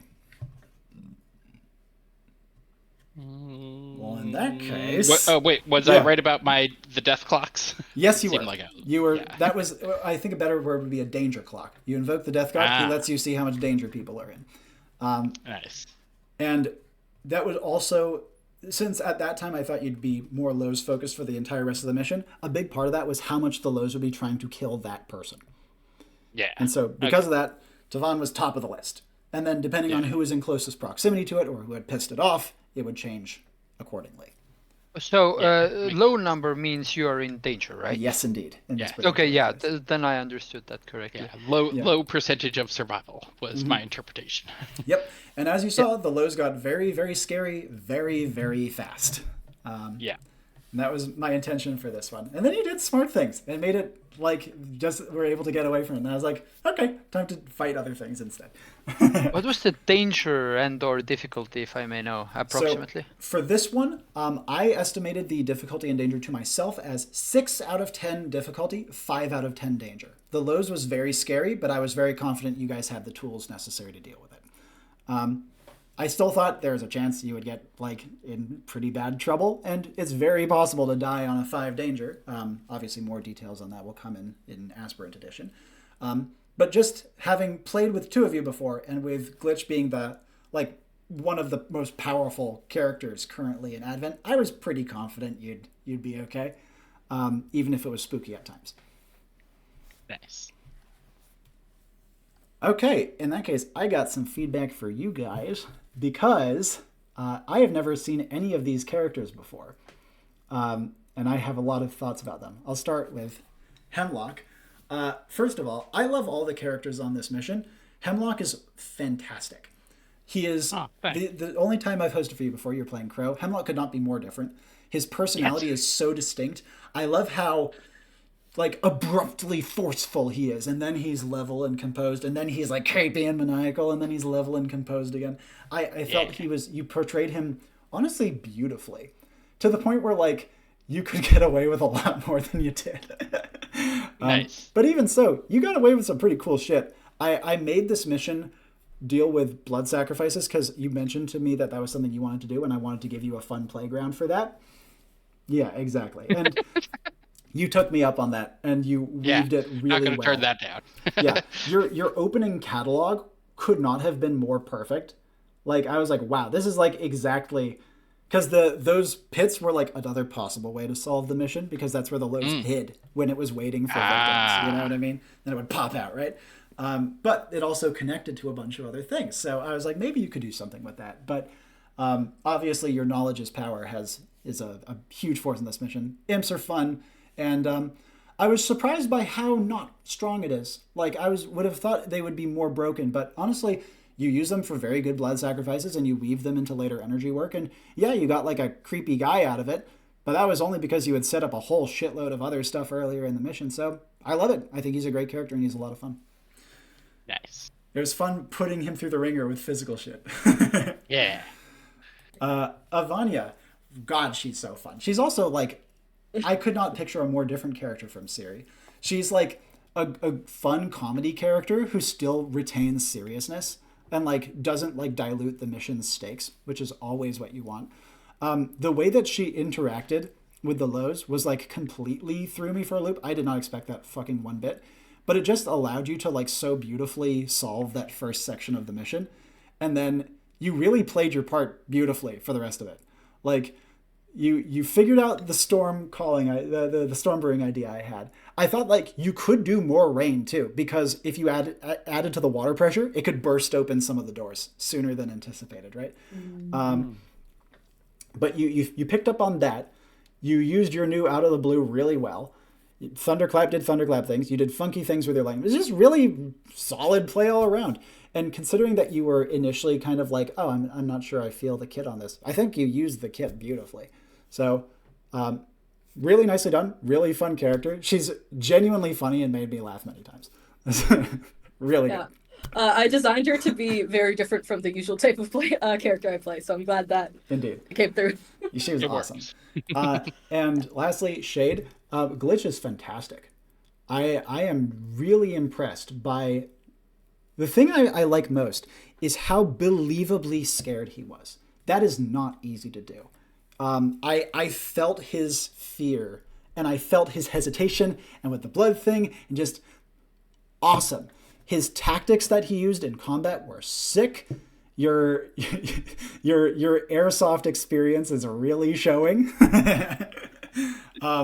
Just masterfully done. Even the fact that you were like, okay, I'm scared, so my aiming at a range is not going to be awesome. That's... Who fucking thinks of that? That's perfect. You used your spirit well. He's an awesome character, and I think that you have a lot of promise with him. This is obviously like a big predict, right? I wouldn't be surprised if he ends up being one of the most iconic characters in Advent on the server because of how believable and consistent he is.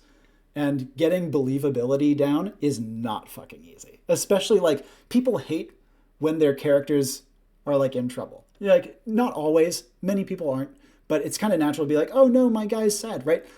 But the trick is when you lean into it, it makes it so much better. And I really felt you leaning into Glitch's limitations and then using those to help enhance his strengths. I just beautifully played. I loved it. Thank you very much. Do you guys have any other thoughts, either on each other's characters or on the mission at large? Even if you don't have any questions, I'd love to hear your thoughts on this one. I will tell you right now, Fortress of Doors was one of the hardest focus words I've gotten in a while. That was a fucking tricky one. I was looking for something to stump you. You challenged us earlier in the week, so That was a tricky one. yeah, I thought it was a good one because it's like, why would a fortress be full of doors? Like that's counter to what a fortress should be. So Indeed. yeah, I figured your interpretation was like the floodgate doors sort of opening. Yeah, Exactly. pretty cool. As well as the attunement helped me a lot because I was like, okay, attunement, two people need to be used to open most of these doors and they need to be feeling something, right? That feels like an attunement thing to me. But yeah, do you guys have other thoughts about the mission or each other's characters and that sort of thing? Just fire away if you have them. I'd say I've hosted for both of these characters before, so yeah, I knew what to expect. But yeah, it was a lot of fun. I was almost expecting even more chaos knowing the two of these characters, but it still got pretty chaotic at the end. So. Yeah, indeed. And also, I mean, the fact that the fish got wet. Yeah. It was possible to play this mission through without the lows once growing, but it would have been very hard. Initially, I thought you were playing it that direction, but Mary, to your credit, you knew when to give up on that plan because that would have been a bad plan to stick to at that point. Yeah, I was gonna like grab it and wrap it full of like paper I ripped out of a book or something to like try and like keep it desiccated as much as possible. But no, Avanya just comes running up. It's like, my baby. No, what are you doing?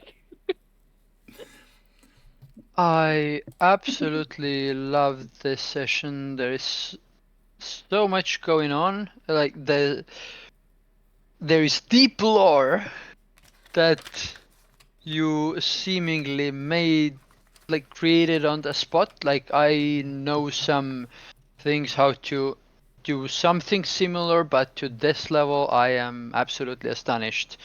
I am very glad to have witnessed and played this. This direct contact with this is absolutely amazing to get to experience it. And I loved so many things about this mission. There are so many details that I can't remember them, or like I can't put my finger on all of them. But it was full of like these interactions. Like I like Avanya's this Russian accent is like, it's so perfect. It's so awesome. and the entire style and the Hemlock, Robbie said, like this mix between these like this calmness and this slightly psychopathic or like these tendencies and this playing on this imp and it's like I feel I don't get the character yet, but he's still evolving. But looking at him is very interesting and seeing what he does. So like I had so much fun with both of you, and with Robbie's absolutely amazing world building. It was just so great. Well, I'm very touched to hear you say it. It's very, very kind of you, man. I will admit, I cheated in one way, which is that I have used specifically the Gambadushk on another mission. All the other stuff I made up for this one, but the Gambadushk, Lee in chat was freaking out about a quote from that mission that I referenced on this one, because oftentimes when I get a set of focus words or an idea, I like tack them on to something I've done in the past sometimes. Sometimes I like coming up with them whole cloth, but sometimes I like tacking them on. And in this case, I was like, ooh, this reminds me of a mission I did once. And I like folded into that idea, especially because you guys got away from the lows so fast. I was like, man, I gotta give them at least one more threat, you know? And so I was like, maybe I'll bring in that like interesting connection I had. So it's very kind of you, but I don't think I deserve that much credit. I cheated. That kind of cheating, like from a dungeon master to a conduit, I do stuff like that all the time, and I think it's actually a great way to create this world building. Like you said, Lee recognized it. Yeah, he did. I think that's a great thing. It's not a bad thing. It means that Lee got more out of this. And once we know about what Lee went through, we will be able to value this even more. So I think it's actually a great thing to do. And like piecing together this huge puzzle of like worlds or connections between worlds. I think there are, like for me, all my games are in one universe basically, so people who know these details get so much more out of them, and I think this is very much opposite to cheating. I think that's the right thing to do. Yep, I would tend to agree. It just meant that I eased the improv burden on myself, but it does factor into one big overarching continuity, even if it's broken up into many hundreds of little pieces, which is much of what Enclave is in summary. In that case, my friends, I think we will call it at that. You guys have done fantastically. Oh, yeah. Please, real quick. Yeah, just real quick. I'm sure you're going to mention this, Robbie, but if for anybody watching right now and for people watching it later on YouTube, Robbie has put out an open call. If you want to play Enclave, join the server. There's games running all the time, and you can even try to play a game with Robbie. Yeah, throwing it thank out you. there. That's very kind of you to mention. Yeah, it's you guys, and I do mean you guys, have made this game so frickin' good, so frickin' fast. Like, I could never have expected so many people would be popping up based on the Kickstarter and what we've done recently. And I am only looking forward to seeing what we can do next. And of course, a lot of that is going to come down to what happens in this poll leading into aspirant edition testing. So, exciting things on the horizon. But until then, let's sign off in the order that we signed in. So, Mary Shade Detour, if you would, in that order, give us a quick sign off, then I'll do likewise, and we'll end. Mary May, had a blast. Join the Discord. It's really fun. Please come. Hell yeah. I've never done this before, so I had a lot of fun, and if you play under Robbie or under any one of us, you will have hopefully as much fun. I think so. Dave, aka Detour, and yeah, I agree. Had a blast. Thank you to my fellow players, and thank you to Robbie for hosting. And thank you to you guys. You've been great, as always, unsurprisingly. And until we meet again, my name is Robbie Howell, and ciao for now.